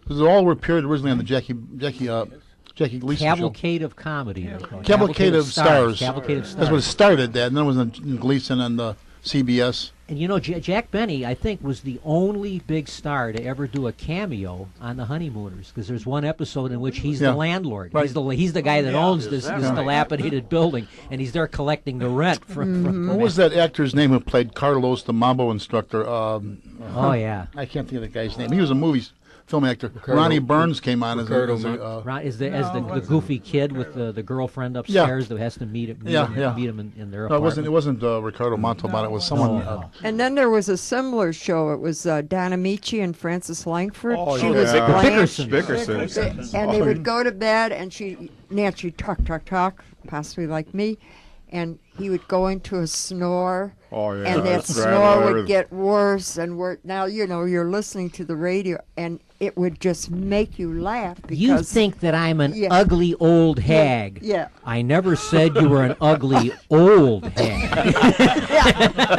Right.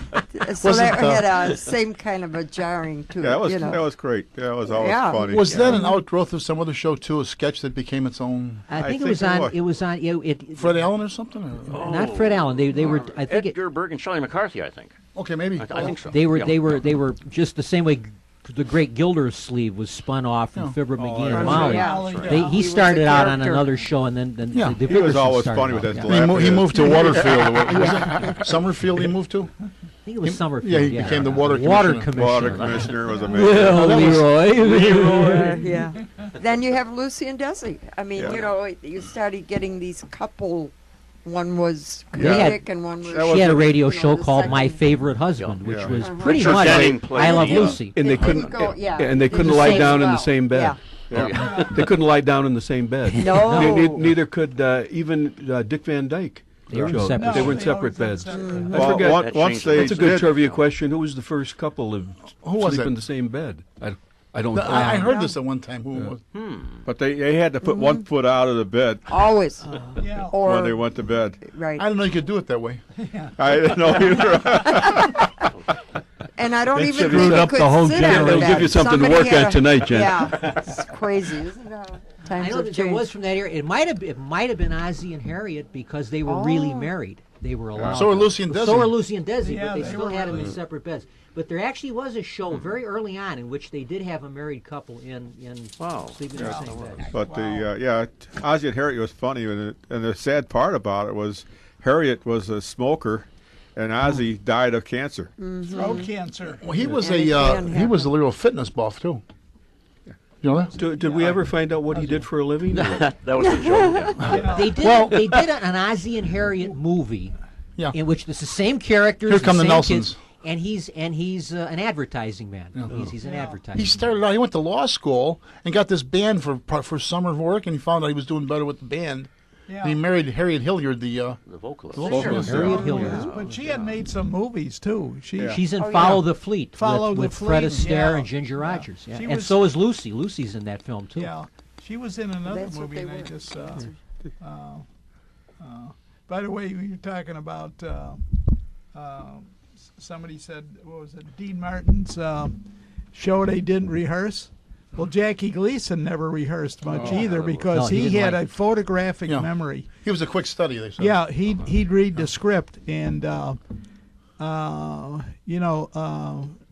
Alice, who was played by Audrey Meadows. Audrey Meadows. Yeah.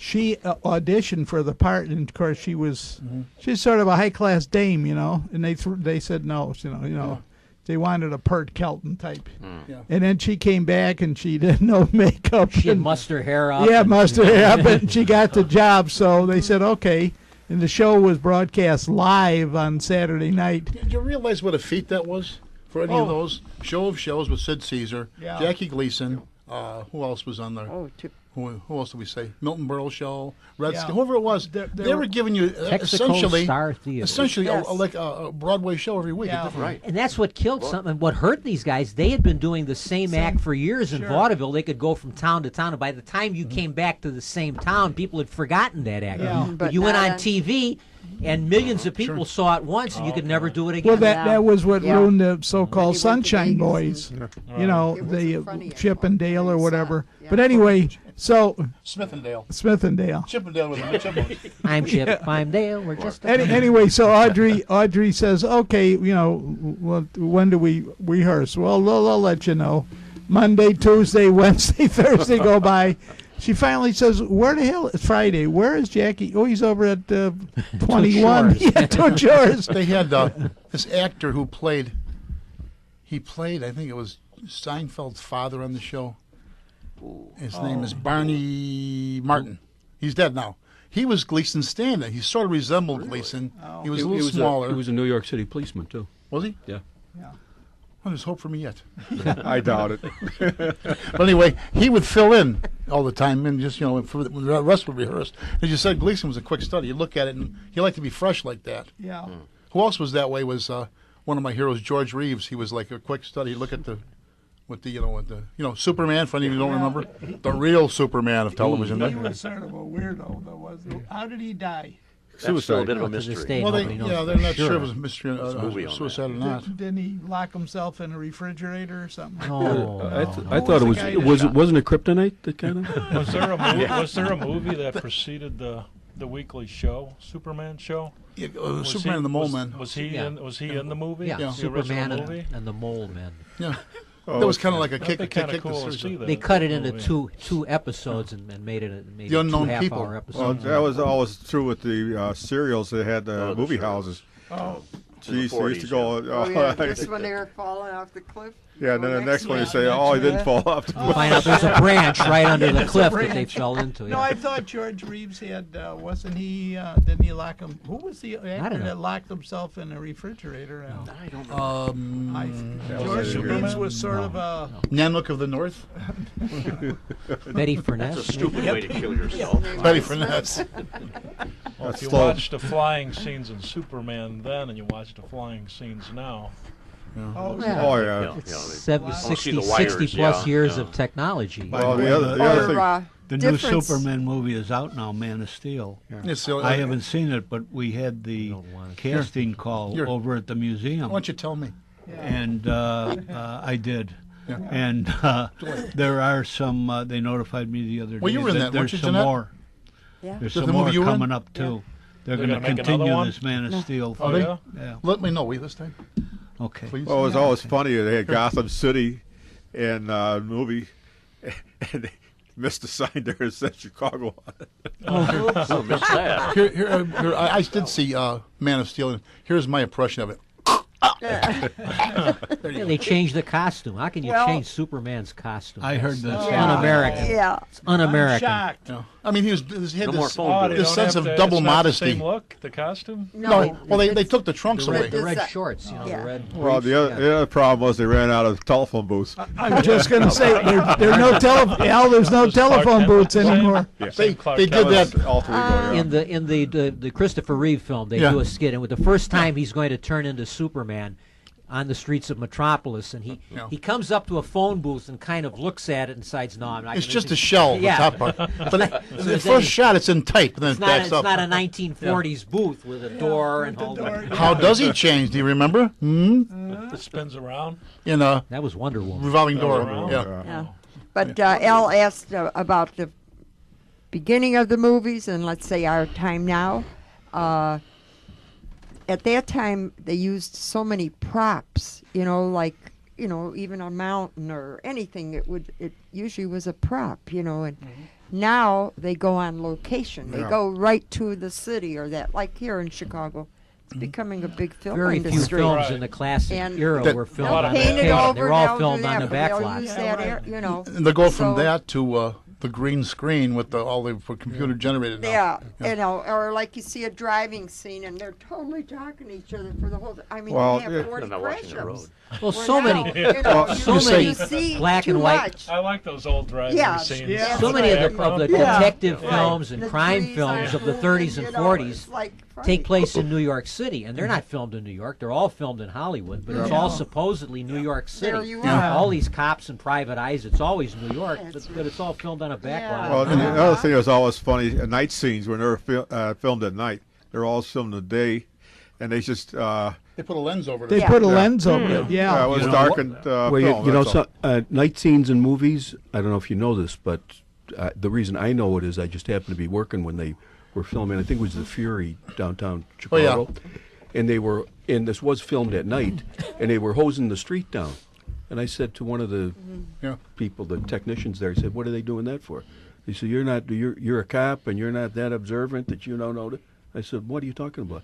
He said, "Every night scene, the streets are wet, and the reason for that is if they weren't wet, to show the resolution, it would look like the vehicle was like in midair." So, and then I thinking, well, I don't notice that, but then and every night scene in the movie, Wet, yeah. the streets are wet. Wet, yeah. And they never turn the emergency lights off. They're the crime scene, and an hour later. They got Anyway. great batteries. Well, the other thing, Before we go to break, You could see all those. Uh-oh, Jeanette, break. you mentioned props. Yes. Would that be like Proposition 13? Is that what you're talking about? Yeah. No, sir. Hey, Well, you can't get off that, can you, Ryan? Yeah. Jeanette, No, I like- got to tell you, I just watched Abbott and Costello meet Oh, Frankenstein. Lordy, Lord. What a funny Oh, movie I with think- Bela Lugosi. There And you that- go. That started off to be just a serious, Costello if was it's the such a guy. thing, a serious serious horror Frankenstein movie. But it was a continuation of the previous one. Now, and someone said, well, why don't we do something like this? And they cut in Bud and Lou and all the proper dialogue. And it was, Lou didn't want to do it, but his mother told him it was the best thing they ever did. yeah, I So- think it was. Yeah. Is it time? yeah, time. Time, Go. Time. I'm going to go upstairs. Well, I tell you what. You're I listening gotta to go. Meet the Chicago Historians, and we thank you for it. We'll be right back. What time is it? Is that the right time?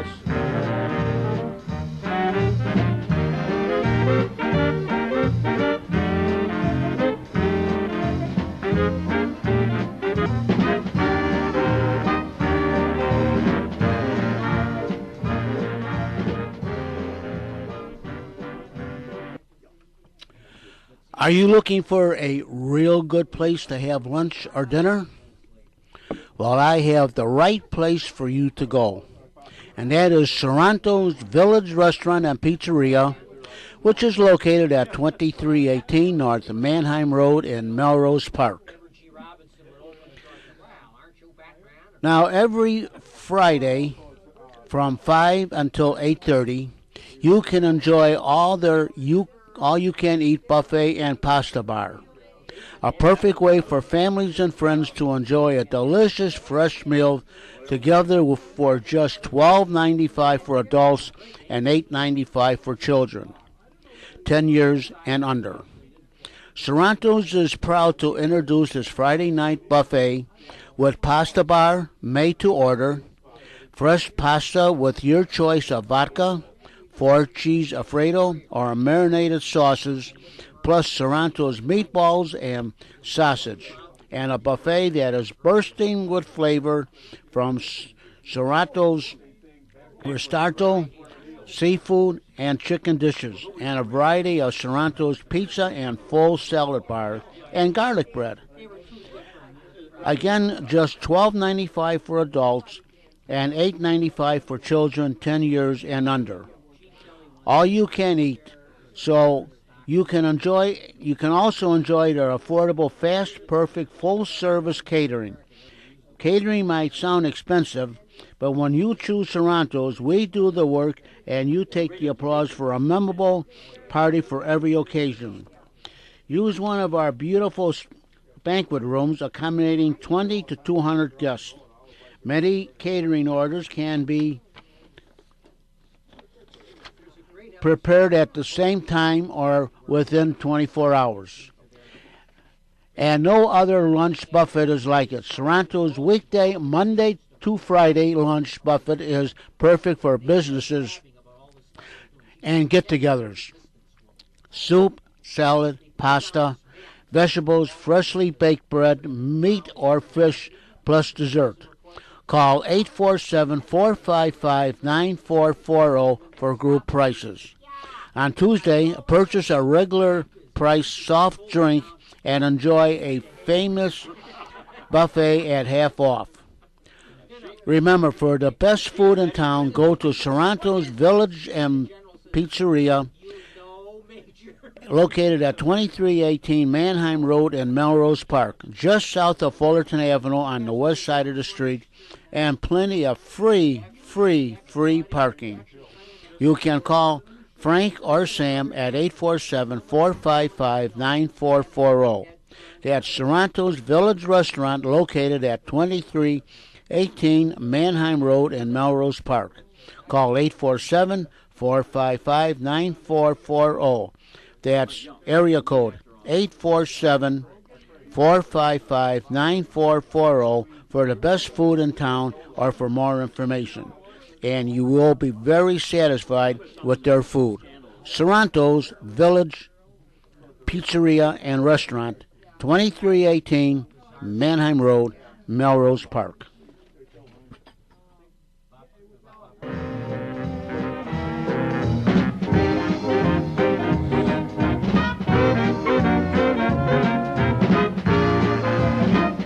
Now, back to our special comedy edition of Meet the Chicago Historians program.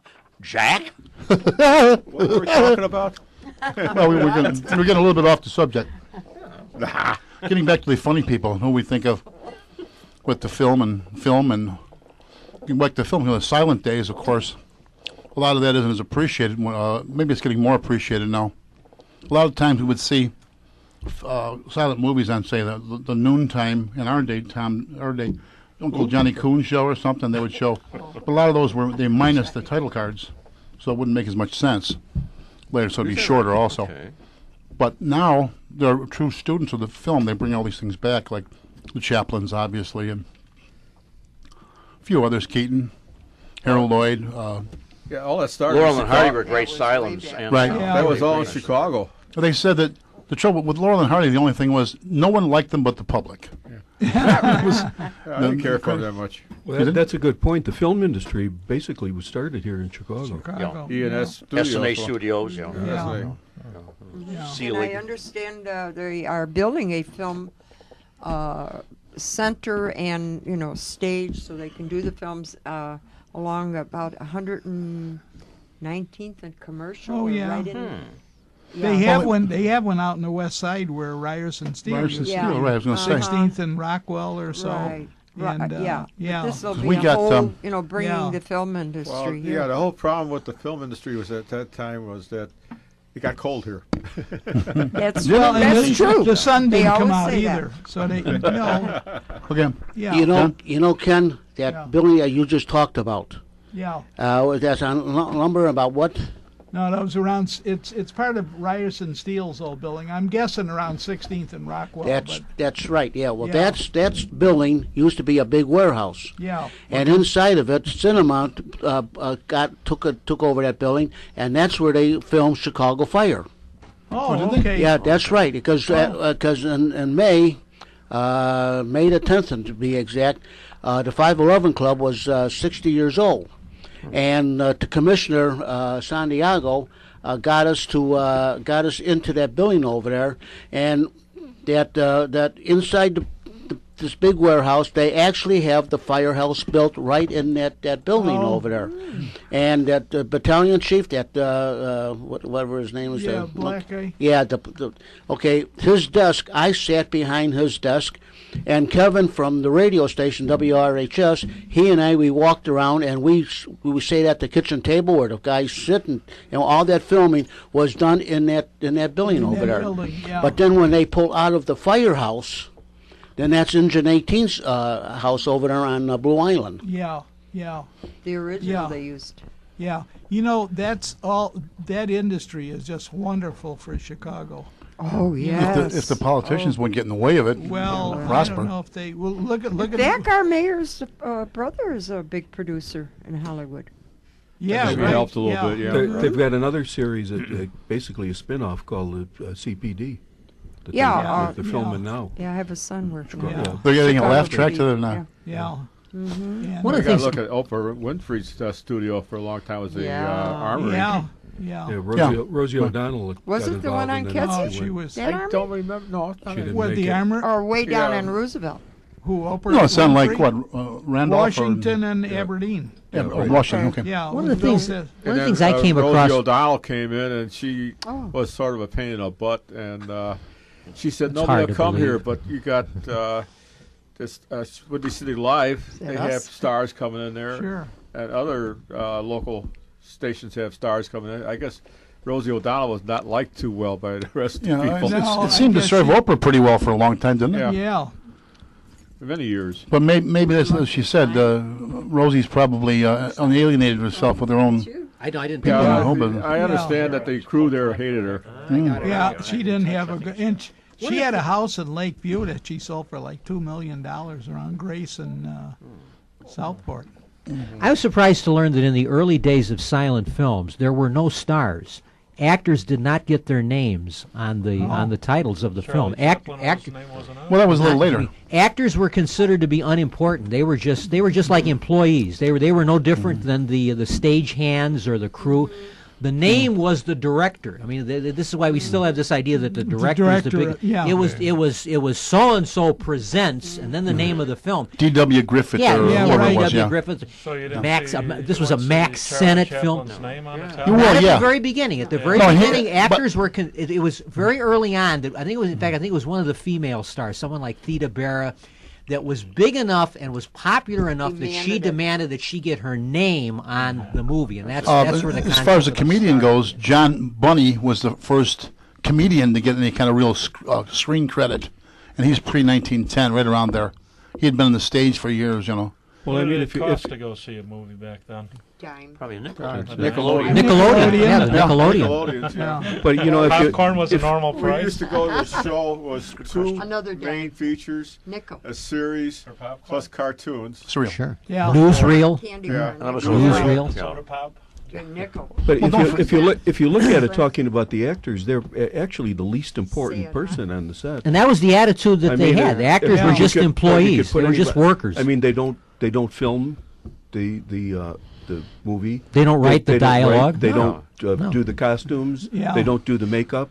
But they would bring in They the don't. audience. They don't But- do the sound. Tom, you know But it what was- you know what the difference is though, because I've talked to people in the movie industry, and they said if you had a John Wayne or a Cary Grant, that's the way you advertised it. Right. They By could that bring point, yeah. people come in. Right. It became this is a Humphrey Bogart film, Exactly. or a Clark Gable film. Yeah, well, you know, yeah. but by the way, Fred Astaire and Ginger Rogers. you know who made one of the great comments of all time was you remember the early movie chain in Chicago was Balaban and Katz. Oh, yeah.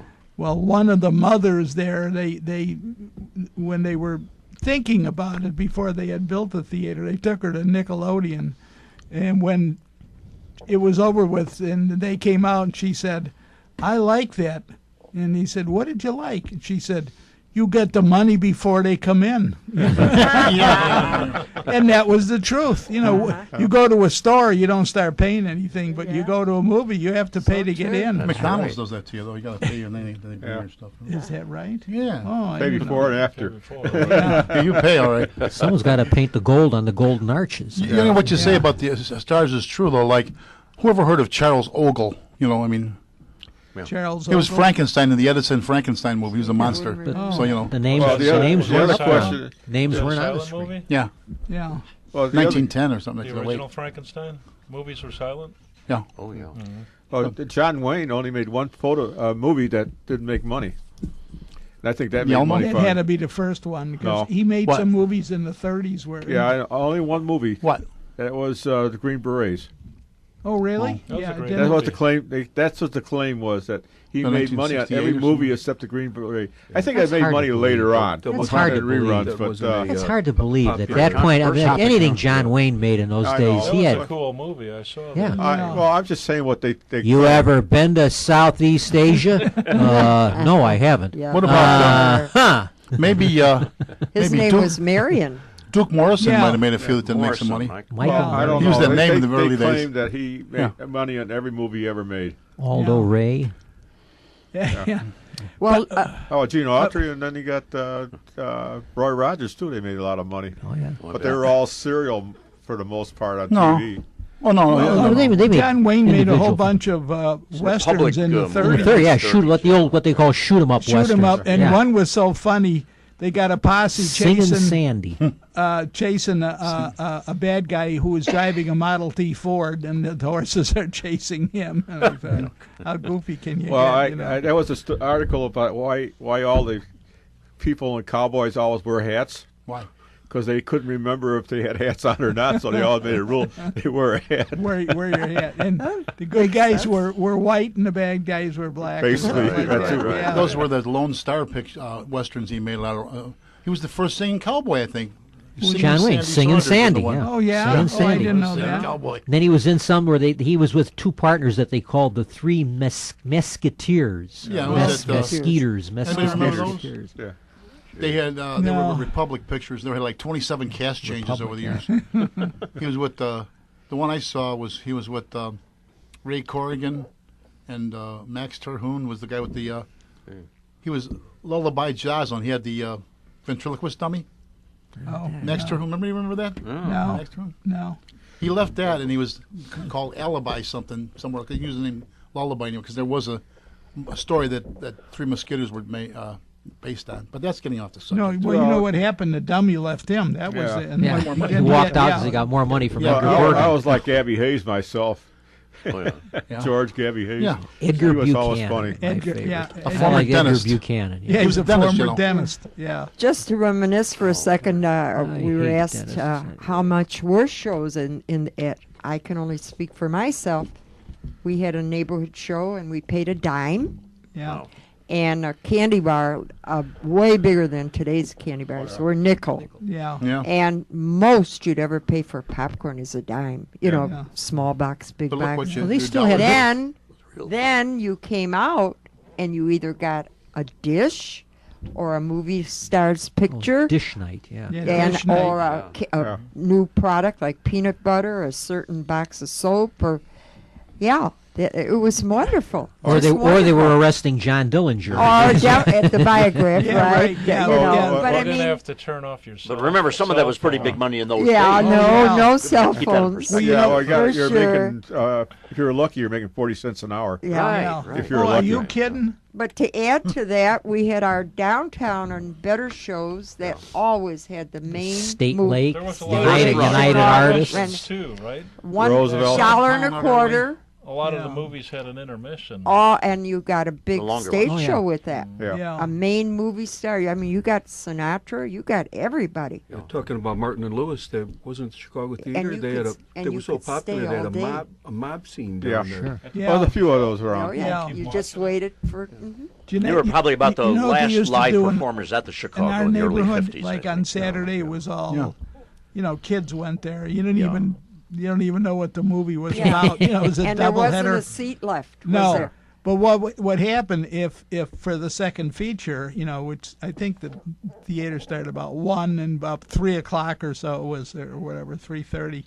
If the kids weren't going out, they'd have an intermission. They'd say, "If The you leave ushers- now, you get a free comic book." Right, to get you out. Yeah, a nickel Uh-huh. comic book. So they wanted to, you know, Nickel, I'll pay a dime. they had a whole bunch of people in the lobby that they couldn't seat. Right. You know, so And because we didn't have television and didn't have a thing at home that could be, you know, Yeah. Oh, entertaining, we had ushers with a flashlight sure. finding Yeah. you a seat. Oh, yeah. There- They had to keep things You quiet had in to the get there auditorium. on yeah, time. oh sure, With uniforms. Yeah. Yeah. With Usher had a uniforms, uniform. yeah. Right, there was a great job as Oh, you know, yeah. a teenager. yeah.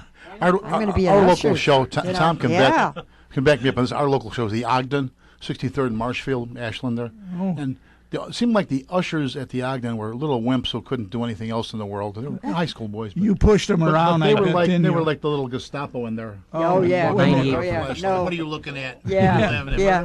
They wore a hat, too. Yeah, they wore a hat. They had gold braid on their Hey, head. you know what? I Like mean, they were uniforms, really, Yeah, they had uniforms on. Don't they were in charge. Jeanette, don't laugh. You know, my one son and his family live in West Chicago, and their daughter, who is now a junior in college, she still works the local theater. You know, and she takes whatever tickets, money.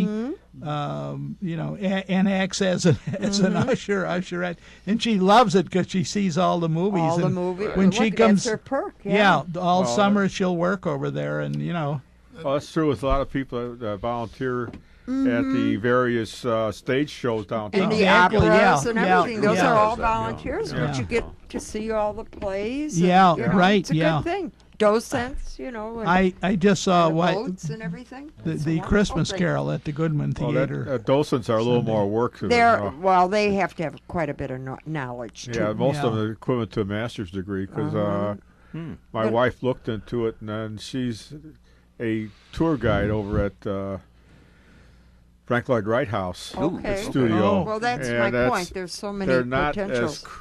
as rigid there as they are with some of the other ones with the Chicago Architecture Architectural Foundation. Foundation. Yeah, they're pretty sharp. I've taken a few of their. What tours. what I seem to see is if there's no more businesses and jobs and creative jobs, those might have to be our Well, there's no money jobs there. of 40 years. Yeah, I mean, yeah, Yeah, most of those docents No, I don't mean- get paid. Yeah. yeah. they won't be paid now, but I mean, in Don't- time, that might have Don't to be be our that job. pessimistic. Yeah, Obama right. will not be president forever. no. The economy will I come. have The hope. next guy though is going to have so much fun. By the way, you know, It's a terrible job. Why did you say guy? well, guy could be guy or gal. Well, right now the top runner is Hillary. Yeah. Proceeding Says who? was a political. Yeah, Politician. I know. The Consensus newsboys seems say that. You know. Yeah, I know. From my perspective, the Tea Party is a real dog for the Republican Party.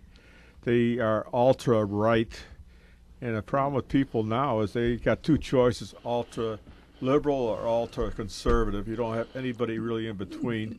Yeah. And if you do have somebody in between, the parties bash them to death, in either party. Well, You know. Sarah Palin no, just they're said in not. an interview, if you're in the middle, you get pelted from both sides. yeah, Well, right. well, Yeah. McCain, he was sort of a moderate, and he got beat to death, and they pushed, what's her name from Alaska on there, I just mentioned her name. Okay. Yeah, What's her name? Yeah. Palin. yeah, and he What's her lost the name? race because the newspapers were the most dogged on that because they said he's going to die, she's going to be president, and all this stuff. Well, Obama, he's at the prime heart attack age category, and he smoked. Gee, look who's in the vice president's spot now. Yeah, well, Yeah, we're much safer with Joe Biden waiting in the wings. Well, hey, didn't Reagan? I'm sure you know the quote when Reagan in the one debate when they talked about Well, there you go again. Oh, you mean I will not make an issue of my opponent's youth and inexperience. Yeah, that was Walter He did Mondale. that beautifully, didn't he? Yeah, isn't that a great? Mondale looked at him with a look of admiration, and he said, He took it well. He took it well. Didn't he? Yeah. I thought well of Mondale that night. He's He like, took well, it you got me well. there. You remember the scene in the State of the Union when when I'm paying for this microphone. and that's where Reagan that's where used Reagan that in got 1980. it. Yeah. Spencer Tracy when they tried to turn off the mic on him. Yeah. I'm paying for this Yes. microphone. The funny Don't story touch- about Reagan is the fact that he was, I guess that was true. Excuse me. He was broadcasting a baseball game, and the sound went out of the. The ticker went dead. The tape ticker went ticker dead. stopped. Ticker tape. He had to improvise. The guy fouled off about 14 balls Yeah, after right. that. Yeah. There goes a long fly down the left field line. Oh, it's curving foul. Well, another favorite Reagan line was when Clint Eastwood was elected mayor of Carmel, California. Reagan called him up and says, "What the hell is a cowboy actor doing involved in politics?" Politics, yeah. He told a story when he was covering Look back. some college football game. I just said he had this ticker tape, and he also said was so-and-so, end run, tackled by so-and-so. So he embellished it a little bit. He says he made it a great run with a lot of cuts, missed tackles, and this guy comes out of nowhere to tackle him. Well, he made that up. That actually happened. He said it was the most eeriest thing, He described what actually happened. He used to go out with, was it Tip O'Neill? And after a meeting, they used to go out and have a couple beers and I know where he settle used to it go out. at this place called, you've probably been there in what's the name, but not Alexandria. It's, I have to call and find out. I've been there. It's a real Irish place. They had the one section off where the two of them would go, the table. Oh. I am perhaps, I don't know for sure, but I may be the only person at the table who actually met Ronald Reagan. I met him several times and spoke with him, shook hands, got his autograph. I met him, but that's about as far as it went. The first time I met him, I had a biography of him. It was written by a man named Lee Edwards, a little paperback. And I said, he was governor of California at the time. I said, Governor, would you please autograph that? And he says, well, I didn't think anyone bought a copy of that book. And you said, I stole this from the library. I didn't buy it either. He was getting into his. He was speaking on behalf of Henry Hyde at our and Cicero, and Hyde was running for his first term as congressman. He spoke on a flatbed truck in the parking lot of the First National Bank. And as he was getting into his limousine, Governor of California, I just happened, I was in the right place at the right time. I'm right there as they're leading him into his car. I'm about as close as I am to Mr. Opitz. And I said, you'd make a great president, Governor. And as he says, well, thank you, young man. I appreciate that. I appreciate that. I love it. Can I tell you a little story? Please. I used to actually. I went to one class at Wright College, and it was an interesting class. It was called Geology of Chicago. What the hell is that? Oh, yeah, they met on Saturday, and everybody had a destination. They went to Yadro, museum or Union or whatever. And one time we were scheduled to go to Navy Pier. They were having something like a fair or so where a whole bunch of countries participated. You know what I mean? They were pushing their own products, and it was like a International trade. International trade, yeah. So one of the gals in our class was a young gal. She's probably in her mid-20s, and she was a little bit handicapped physically. So we get there early. So we're right up by the ribbon. We're there opening day and opening morning. And so she's got her camera there, and Mayor Daley comes along, and he's standing there for a minute, and she says, Your Honor, can I take your picture? And he said, sure, go ahead. Well, she can't work the camera or something. She fumbles with the camera, and somebody says to the mayor, you know, it's about time. He says, no, this young lady wants to take my picture. She eventually, about 3 tries, but she took the picture. Which Mayor Daley was it? Number 1. And but you know, I just that little touch of humanity, you know, and it meant so much to the girl. He could have said, "Well, you know, I'm sorry. You better work on your camera." Jimmy Breslin. I'll tell you a funny story about Daley too. I went to one of these hometown. What do you call them? The open house meetings. Oh yeah, town hall meetings, and I had to go to the washroom. So I'm standing there by the urinal, and guess who pulls up next to me? Whoa, Richie. Richie. Yeah. The New York writer Jimmy Breslin was doing a profile of Mayor Daley, and he got permission to, you know, follow the first Mayor Daley. Yeah. Got permission to be with him, and rode in the car with him. And he was dedicating a firehouse or a park district building, some public building somewhere on the South Side. And there were a lot of people that wanted to shake his hand and get his autograph. So he's doing that. And one of his aides comes up and says, Mr. Mayor, he says, you know, there's a press conference due downtown in 5 minutes. All the reporters are waiting. He says, the hell with them. Let him wait. And Breslin says, he's probably the only politician in America that wasn't afraid of the press. He was concerned about his constituents. The press could sit there and wait. He didn't. Tom's got a good story about that one, about the press and Mayor Daley at the convention. And at the 72 convention. I think it was the 72 convention. They weren't seated. That's right. And then they were seated, and I forget who I forget who the commentator was, but he was trying to be very eloquent about saying, well, Mr. Mayor, you're back, you're seated, I know, and he's going on and on about, you know, this must be tremendous emotionally for you. Well, what are your feelings right now? And Taylor said, excuse me, I'm going to go get a sandwich. Before we go to break, one story made me think of about Ronald Reagan. When he was campaigning, I think it was for president, maybe he did before, but he was bringing back the old thumbs up. So he was riding in an open, you know, car like with the family, and they were waving. And obviously he wasn't a well-wisher, jumped out and flipped him off right to his face, you know. So he turns to his son and says, see, it's catching on. There's no humor. I love the story when he was going to make the statement, Mr. Gorbachev, tear down this wall. He's going to Berlin.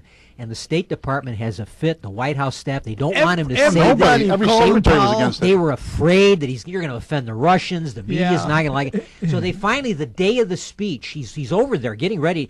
For breakfast, they send Brent Scowcroft in to try to talk him out of it. Yeah. And he spends 15 or 20 minutes laying out all the reasons why he shouldn't do this. And Reagan listened to him. When he was all done, he said, Scowcroft was telling stories. The president's smiling. He says, Brent, I've listened to all your arguments, but I just have one question about this. Let me get I want to make sure I'm correct about this. I am the president of the United States. Is that right, Brent? Yeah. And Scowcroft, that was it. That was the end of the argument. That was the end of the argument. Here's what became like his landmark. His landmark of his career, of his administration. Oh, sure, yeah. That's the equivalent. That's the quote. That's the one quote that they use. But there's a lot before that too. If you want this, if you want some cooperation. Oh, sure.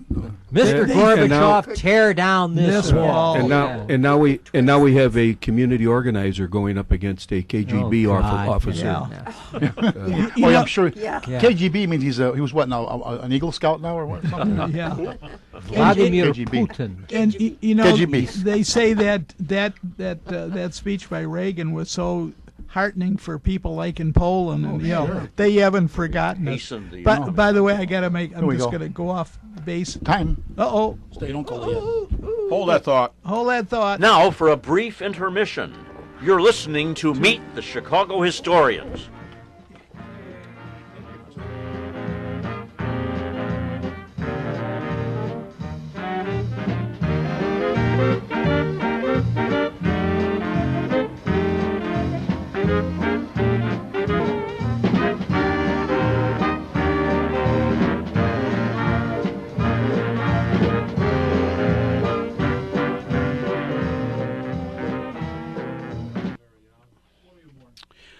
How are the tires on your vehicle? Do you need motor oil? Do you need transmission fluid? Or do you need power steering fluid? Or do you need antifreeze? What about the wiper blades? Are they in good, sharp condition? Is the washer fluid in your tank full? How good is your battery? Do you need to replace light bulbs? Well, friends, the place to pick up all these items is at Berkeley Auto Supply at 5237 St. Charles Road in Berkeley, Illinois. Stop in and see Tom, and he will get you any part or supply you might need for your vehicle. Tom at Berkeley Auto Supply has everything you need for your vehicle. He has every tool, part, or supplies you might need, from the front bumper to the rear bumper, from the top of the roof to the bottom of the chassis. You can call Tom for information at 708-544-8350. And they are located, once again, at 5237 St. Charles Road in Berkeley, Illinois. Tom's hours are Monday to Friday, 8 o'clock in the morning to 8 o'clock at night, Saturday from 8 o'clock in the morning to 6 p.m., and on Sundays from 10 until 3 p.m. That's Berkeley Auto Supply, 5237 St. Charles Road, and that is just east of Wolf Road and west of Mannheim Road, about 2 miles on the south side of the street. Once again, you can call Tom at Berkeley Auto Supply at 708-544-8350 for parts, tools, and supplies. It's Berkeley Auto Supply, 708-544-8350. And don't forget, Old Man Winter is knocking on the front door, friends, so be sure you get your car, your vehicle, or whatever winterized and get it all set for the winter weather about to come. Berkeley Auto Supply, 5237 St. Charles Road in Berkeley, Illinois. And again, his phone number is area code 708-544-8350.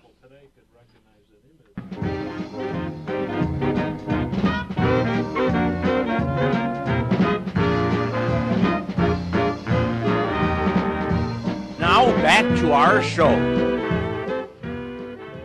Your big shoe. There's a microphone on? Oh, there it is now. Yeah. We just had a motion from the floor that is already carried unanimously, and we're going to, being this is November, and next week is November 23rd, it will be November 22nd, I mean. 23rd was my dad's birthday. It was also Boris Karloff's birthday, Harpo Marx, I'm sure many other people, but those are the three top people I think of, and he was a pretty good guy. Tom remembers him. Anyway. Is that when you think about your father? Are you talking about your father or Boris Karloff? Yeah. Anyway, we had the suggestion from the floor that we talk about the Kennedy assassination a little bit here. We've spent a lot of that on PBS and others lately, and everyone, I guess, can remember, except I think Al might have a little trouble. Right, Al? Al was 4 years old. 4. So from the perspective of the Sesame Street crowd, I don't think there was even a Sesame Street yet, was there? No, I don't know. I don't think so. I don't think so either. We can go back and think of what we were doing then, what we think about it, what we've seen over the years. I cannot believe it. Well, I saw Kennedy one time before I was in the Air Force at the time, and he landed at Selfridge Air Force Base to go to Detroit, and I saw him in the car going across the back road, and that's about all I can say about him. The funny story, though, is his rival, Nixon. A buddy of mine was a real Nixonite, and we worked on these planes, and if you walked past them, you got full of oil. And he went up to the terminal building and waiting for Nixon to come in, and all the big shots were there, and they told him, go away, because he's a little bit oily. And he said, oh, the guy over there told me to go and hold the door for Nixon when he comes in. So when Nixon comes through the door, he comes over and shakes his hand and says, I want to congratulate the next president of the United States. And all the colonels and everybody else. And he's standing there. The moral is the oily bird gets the worm. Or something like that. Write that down. Well, it was funny. You know, it's just, you listen to the story, you know. Well, yeah. Sometimes some of the, like Tom said, some of the things that you don't, it was not in the newspaper. yeah. I remember election. You mentioned Nixon. I remember election night, 1960. I was 10 or 11 years old at the time, and I remember I got to stay up late because I was already interested in politics. And I had an emotion, a sentiment that time that I had not previously had. I remember the '56 election when Eisenhower was elected. I was very young then. But I've never had this same feeling since, and that was that I was glad that Kennedy had been elected, and I was sorry that Nixon had lost. Because I liked them both. I really thought that either one of them would have made an outstanding president. Eventually Nixon became president.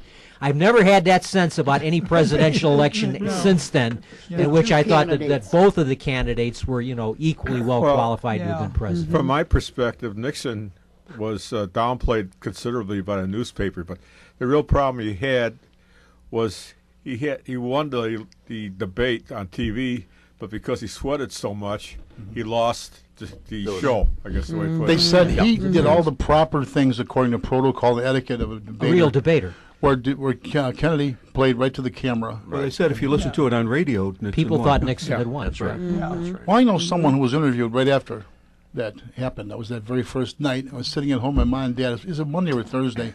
Because they were out shopping. I've told the story on one of the shows before. So the phone rings. Rings. Break was over. Chicago Tribune calling. Mr. Ryan there? No. Mrs. Ryan, no. Who's the oldest person there? Well, my older sister Joanne was away at college. I am. So they interviewed me about what I thought about. Yeah. You're giving Your debate. Yeah. I have a Mayberry story. I had a neighborhood grocery store. And you have your busy moment, and then you have your lull. And this woman walked in, neighbor, and she came in, and she went, "He's dead." And I said, "Who? What, who?" A neighbor. We knew everybody. "Jack, he's dead." Well, I knew several Jack people, And we got that straight, and I had a little radio there, and I didn't have it on, and I put it on, and one station after the other was just, I heard Kennedy. I heard the word Kennedy. So I turned to her and I said, "Jack Kennedy?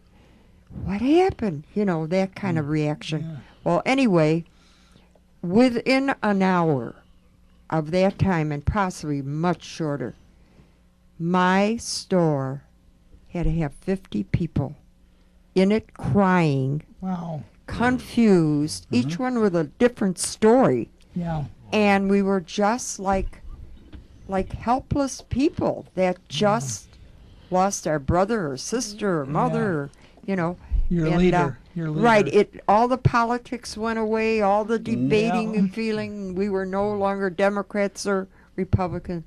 And I often used to say, as I told it to my children, in fact, a couple of them were there, what do I want to say about it? Oh, that I wish we had a time when we had a camera running to take a photo of just the acting of each person's feeling and what they had to say, and my place became a meeting place for about a week because it built up a camaraderie, very different. And so I often think of that for my private we had world. a little different view of it. We were more concerned about national security because one of the things we were concerned about was it was a foreign agent. If the Russians were involved. Yeah, and all that stuff. Yeah. So that was Yeah. the big concern that I felt, other than the fact that he was shot. The fact was that the national security was real concern, especially with guys my age. Yeah, well, you were in there, right? Pardon? Were you in the Air Force still? Oh, I was out by that time. Okay. I was a student at Fenwick High School.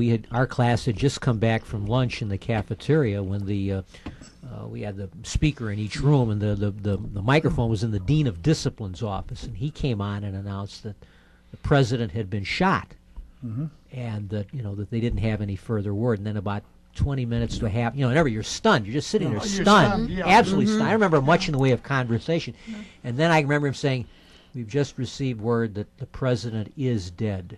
Remember that? That's how he said it. The president is dead. Yeah. And we had mass. About an hour later, they had mass in the auditorium. We went home. I remember my recollection is that it was cold and dark, and I think raining. It was a Friday. Friday, yeah. And I remember coming home, and I got home just in time. And my parents had a grocery business. I remember coming home. My grandparents were still there in '60, and everybody's face was just. And I remember the TV. I got home just in time to see the arrival at Andrews Air Force Base, and that crazy scene. It seemed so disorganized and so undignified when they're bringing the casket off the plane and they're grabbing, and it didn't have the dignity you would expect of a president being returned to the Capitol. And then now President Johnson walking to the microphones. I remember saying, "I ask your help and God's." And then just walked away. He gave there's more to the speech, but I remember the way he said that. I ask your help and God's. There's a lot of controversy too. How the inauguration of Johnson was done. The swearing-in ceremony. Aboard Air Force One. It was on Air Force One. And then remember when they were judge, they had to get he wanted a federal judge to administer the, and then Jackie was there. Yeah, with their blood-stained dress. Yes, and at election time, John Kennedy and Lyndon Johnson. Johnson didn't like Kennedy. That's how it went. But when Kennedy got elected, he surprised Johnson by turning and saying, "And that will be my vice president." Oh yeah, Bobby Kennedy did not want Lyndon. Did not want him at all. He fought hammer and tong to keep you'll never Lyndon see a off. scene like that again.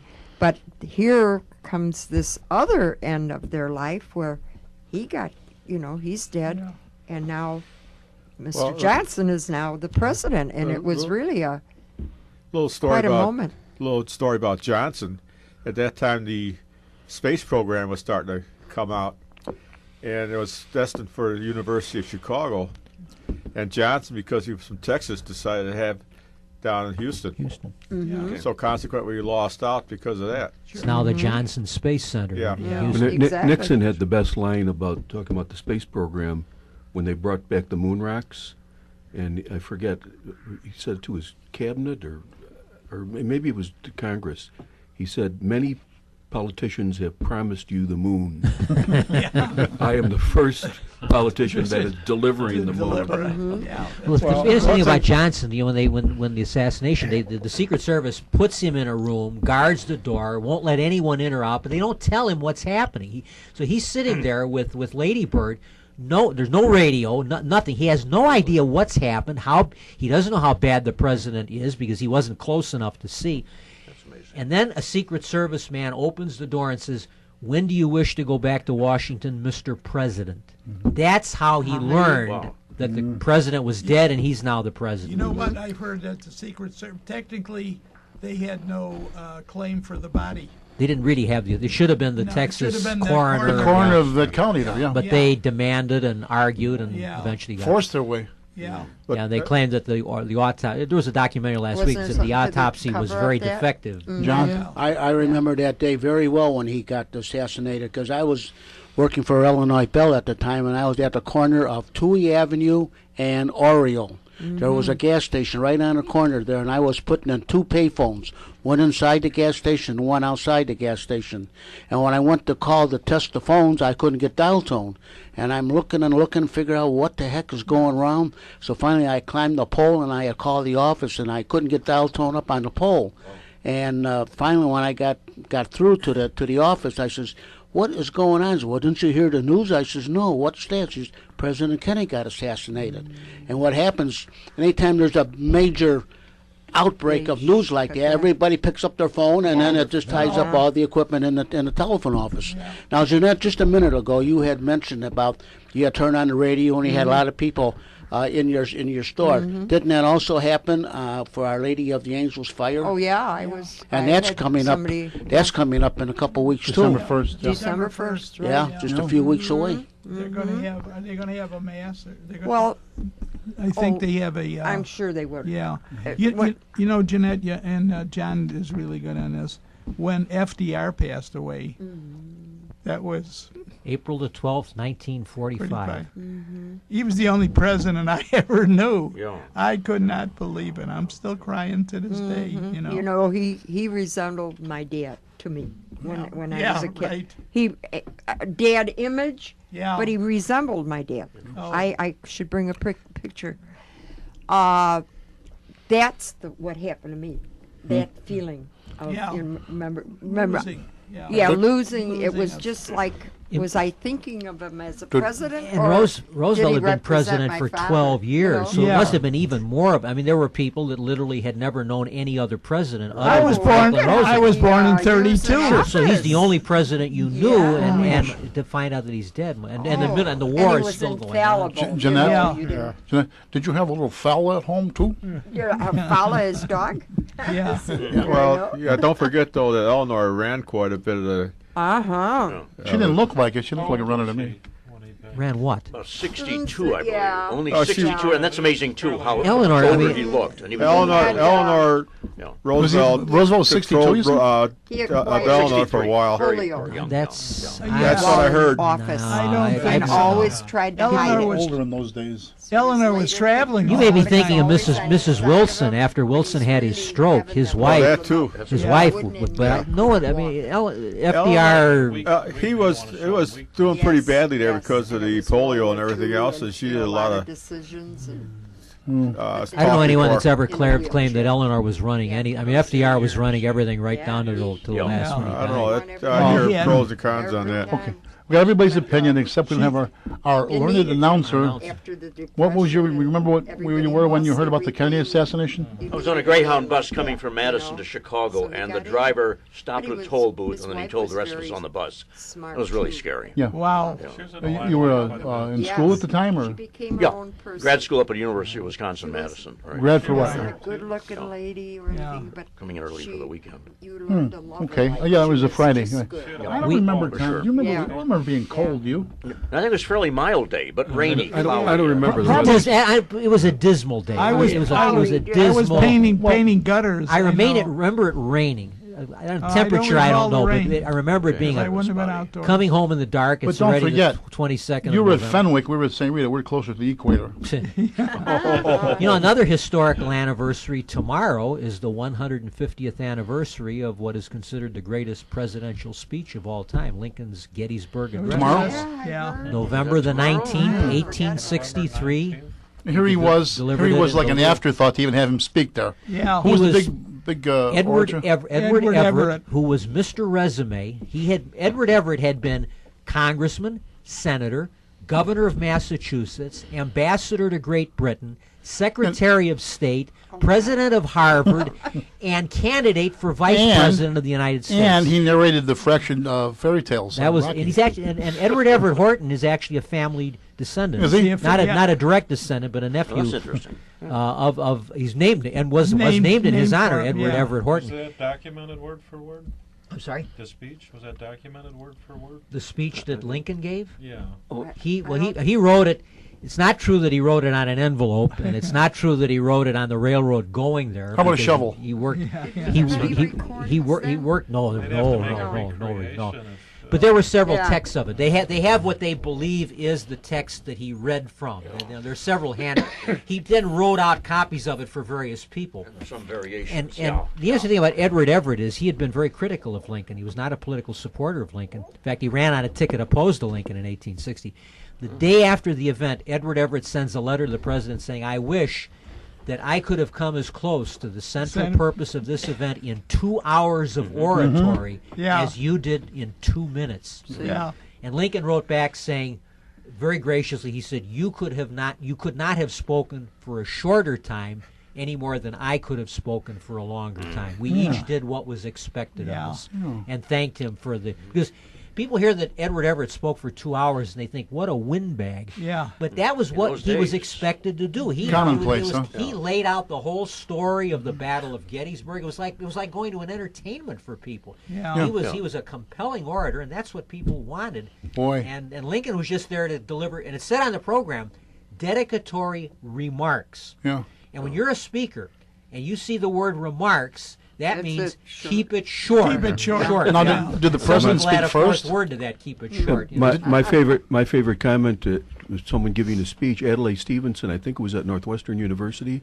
outdoors, and he had maybe 8 or 10 pages. Do you remember this? And the wind came up and blew like 5 of the pages away. And he goes, "Well, I guess that's a break for you." Everett comes out and he has his entire text, and when you reprint it in a book, it runs to 37 pages. of brother. He laid the text down on the table and never referred to it. He delivered a 2-hour Is that speech right? from memory. From memory. It reminds me of a story about Will Rogers. There was some kind of banquet in Oklahoma. He was already well known as a comedian, a humorist, as a columnist, and whatever. He was at this banquet, and some politician, some senator, got up and he spoke. He spoke forever, and he's sitting down. He says to Will, he says something like, "Gee, I'm sorry, Mr. Rogers, there was no clock on the wall." He says, "Well, hell, Senator, didn't you see the calendar over there?" Well, the question now comes: what's the difference between a comedian and a humorist? It's like a politician and a statesman. One writes his own material or something. No, a humorist, you don't get as much laugh out of a humorist as you do a comic. You're supposed to get more you get a chuckle out of humorists, but not a full belly laugh. So, but the other thing is, you still have conspiracy theories on Lincoln. Oh, there are people that believe in Lincoln. yeah. Here we go. But the interesting thing is when Lincoln arrived, he decided to go a day ahead of time. Stanton, his Secretary of War, wanted him to go the morning of the event. If he had, he would have never gotten there because the train traffic was all snarled. It was 80 miles from Washington to Gettysburg, and it took him, I think, 6.5 hours by train brother. to make that trip. He had to make 2 changes. He was on the milk train. I mean, that's the way railroads were in the 1860s. But Lincoln gets there, and he stays in a private residence together with Edward Everett. They were given rooms in this private home. He goes down to see William Seward, the Secretary of State, and kind of rehearses his speech the night before. Seward made a few suggestions that Lincoln apparently made some corrections and changes in the text. But the interesting thing is if he had waited till when Stanton wanted him to go, he probably would not have gotten there. Gets back to Washington, comes down with a violent illness, and he's sick for about the next 2 weeks. who's that, Stanton? No, Lincoln. Lincoln. Lincoln got very ill and was pretty much incapacitated for about 14, 16 days after he delivers the speech. You just thank God that he was healthy enough to go there and deliver this speech. By the way, I don't know if you guys are aware, but in the city of Chicago, we had 3 park districts. South, West, and Lincoln. Lincoln. And then as Lincoln Park started to have satellite parks, they're named for Lincoln's cabinet. Oh, yeah. I don't know if you know that or not, but we have a Seward, we have a Stanton, we have a Blair? Is there a Montgomery Blair? No, there's no Blair. Cameron? No, his first vice president, Hannibal Hamlin Park. How about Gideon Wells? Wells, Montrose, and Secretary Western, of the Navy. and Chase. Salmon Chase. Salmon Chase, yeah. It's funny, isn't it? I mean, you didn't, where did they get these names? Who was his Secretary of Energy? Yeah. There weren't none. Yeah. There still aren't. Well, none. what's interesting, though, is that there's theories going out that Lincoln had Marfan's disease, and he would have died not too long What's after that speech anyway. So, Yeah. well, ironically, we started Same with Kennedy, with too. Kennedy. Yeah. He had He Addison's, really Addison's and Crohn's. He had Crohn's, too? I didn't know. Yes. Yeah. And That's a the terrible- fact that he was Catholic, I mean, that had nothing to do with your disease. But the point is, he had some general things that the public They might showed not accept. on the special. They showed that's his reason he was tanner because of these taking these the medicine, hormones. The medicine. When you see Kennedy in the 50s, he's not the Kennedy Thin, we twig, remember. yeah. He's very thin. He yeah. doesn't look anything like the vigorous, strong man About that we remember 120 John Yeah. Kennedy to pounds, be. Yeah. like a little Yeah. bead. He got up later and went, Yeah.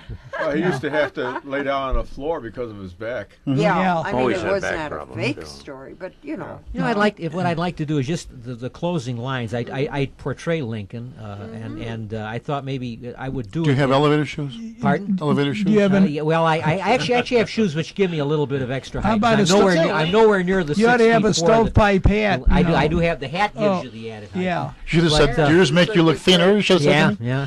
I don't do the beard either because most of his career Lincoln did not have the beard. But I just would like to. Would you want me to do the whole Sure. speech? Go ahead. I'll do it as best we know what Lincoln long as sounded I get like. the 'Cause last he word. did not sound like like voice. Henry Fonda or Raymond Massey or Jason High Robards. pitched voice, yeah. He had a high pitch. He was kind of like 87 years ago, our fathers brought forth on this continent a new nation, conceived in liberty and dedicated to the proposition that all men are created equal. Now we are engaged in a great civil war, testing whether that nation or any nation so conceived and so dedicated can long endure. We are met on a great battlefield of that war. We have come to dedicate a portion of that field as a final resting place for those who here gave their lives that that nation might live. It is altogether fitting and proper that we should do this. But, in a larger sense, we cannot dedicate, we cannot consecrate, we cannot hallow this ground. The brave men, living and dead, who struggled here, have consecrated it far above our poor power to add or detract.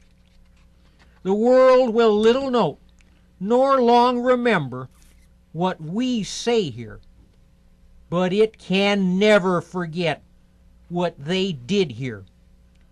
It is for us the living, rather, to be dedicated here to the unfinished work which they who fought have thus far so nobly advanced. It is rather for us to be here dedicated to the great task remaining before us, that from these honored dead we take increased devotion to that cause for which they gave the last full measure of devotion, that we here highly resolved that these dead shall not have died in vain, that this nation, under God, shall have a new birth of freedom, and that government of the people, by the people, for the people, shall not perish from the earth. Very good. Thanks, John. What a, That just about brings us almost to the end here. Yeah, well, the other thing is, can I tell a quick Kennedy story? well, Or just for 2 seconds. Go. When he's at Hyannisport, the local church is St. Michael's, and he was there, and he's president, and he goes to Mass, and he's got a pew all by himself. So some lady wanders in late, and she's looking, there's no place, so she goes in his pew, and he moves over, you know, and so, and the Secret Services, you know, so she doesn't recognize him. So when the Mass is over with, somebody says, "What did you say to the president?" She said, "Who?" He said, you were in President Kennedy's pew. And she said, "Oh, I just told him, move over." well, the other story is, though, with his vice president set back human rights at that time because he was anti proclamation or equal rights. He wanted the South to rise again and all this other stuff. That's So- Andrew Johnson? Yeah. Okay. Yeah. Oh. And of course, Lyndon Johnson was not a great president either. So both the Johnsons followed assassinated presidents, and neither one of Yeah. them were great presidents. Yeah. Yeah. Well, just Not a following off, coincidence, huh? Andrew. there were people that later claimed that Kennedy had not been a particularly good Catholic or devout Catholic, and Yeah. Ted Sorensen wrote that when he was a senator, when he would go out to give a speech somewhere, no one knew who he was. He would never miss Mass. He would never Yeah. miss Yeah. Mass. Yeah. Okay, that will be it. Hold it now. Wait. Last word. I must say, we'll be recording our next show December 16th, same time, same station. If you folks would like to call or be a part of it, let us know. But you have to go to info@windycityhometown.com, and you can either give us your phone number or something and get back to you. And thirdly, thanks for everyone coming today. Our guest star, Al Bach. Al, prestidigitator. Yes. Al Opitz. Yes. Hey, Yeah. 2 L's in a row. Yeah. Oh, we're dangerous. Yeah. Tom McKenna. Ken Little. Ken Little. Welcome back, Ken. Thank you. Coming next time? Yes. Yeah. Coming next time, Ken? This lady, Jeanette Frontier. Yes? You're a lady, right? Yeah. I knew right off he was a girl. Well, she's a woman. Remember that in No Time for Sergeants? Abraham Lincoln. John S. Kushelko. Yeah. Your announcer, Richard Lang. And until, Goodbye, and once again, thanks for listening. until next time, remember, history is much more than a book you keep on the shelf. Attaboy. Yeah. Thank you. I have to run. Yeah. Well, I wish I could run too. I gotta.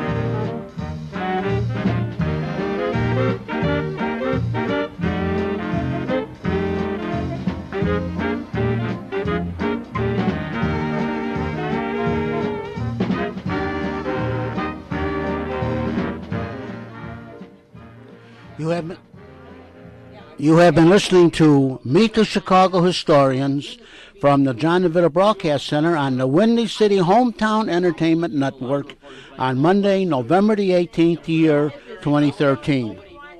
This broadcast was produced by Jack Ryan, directed by John DeVita, edited by Stephen Lehman, and our audio engineer is James Rohde. This program was pre-recorded on Monday, November the 18th, year 2013. Be safe, and thanks for listening.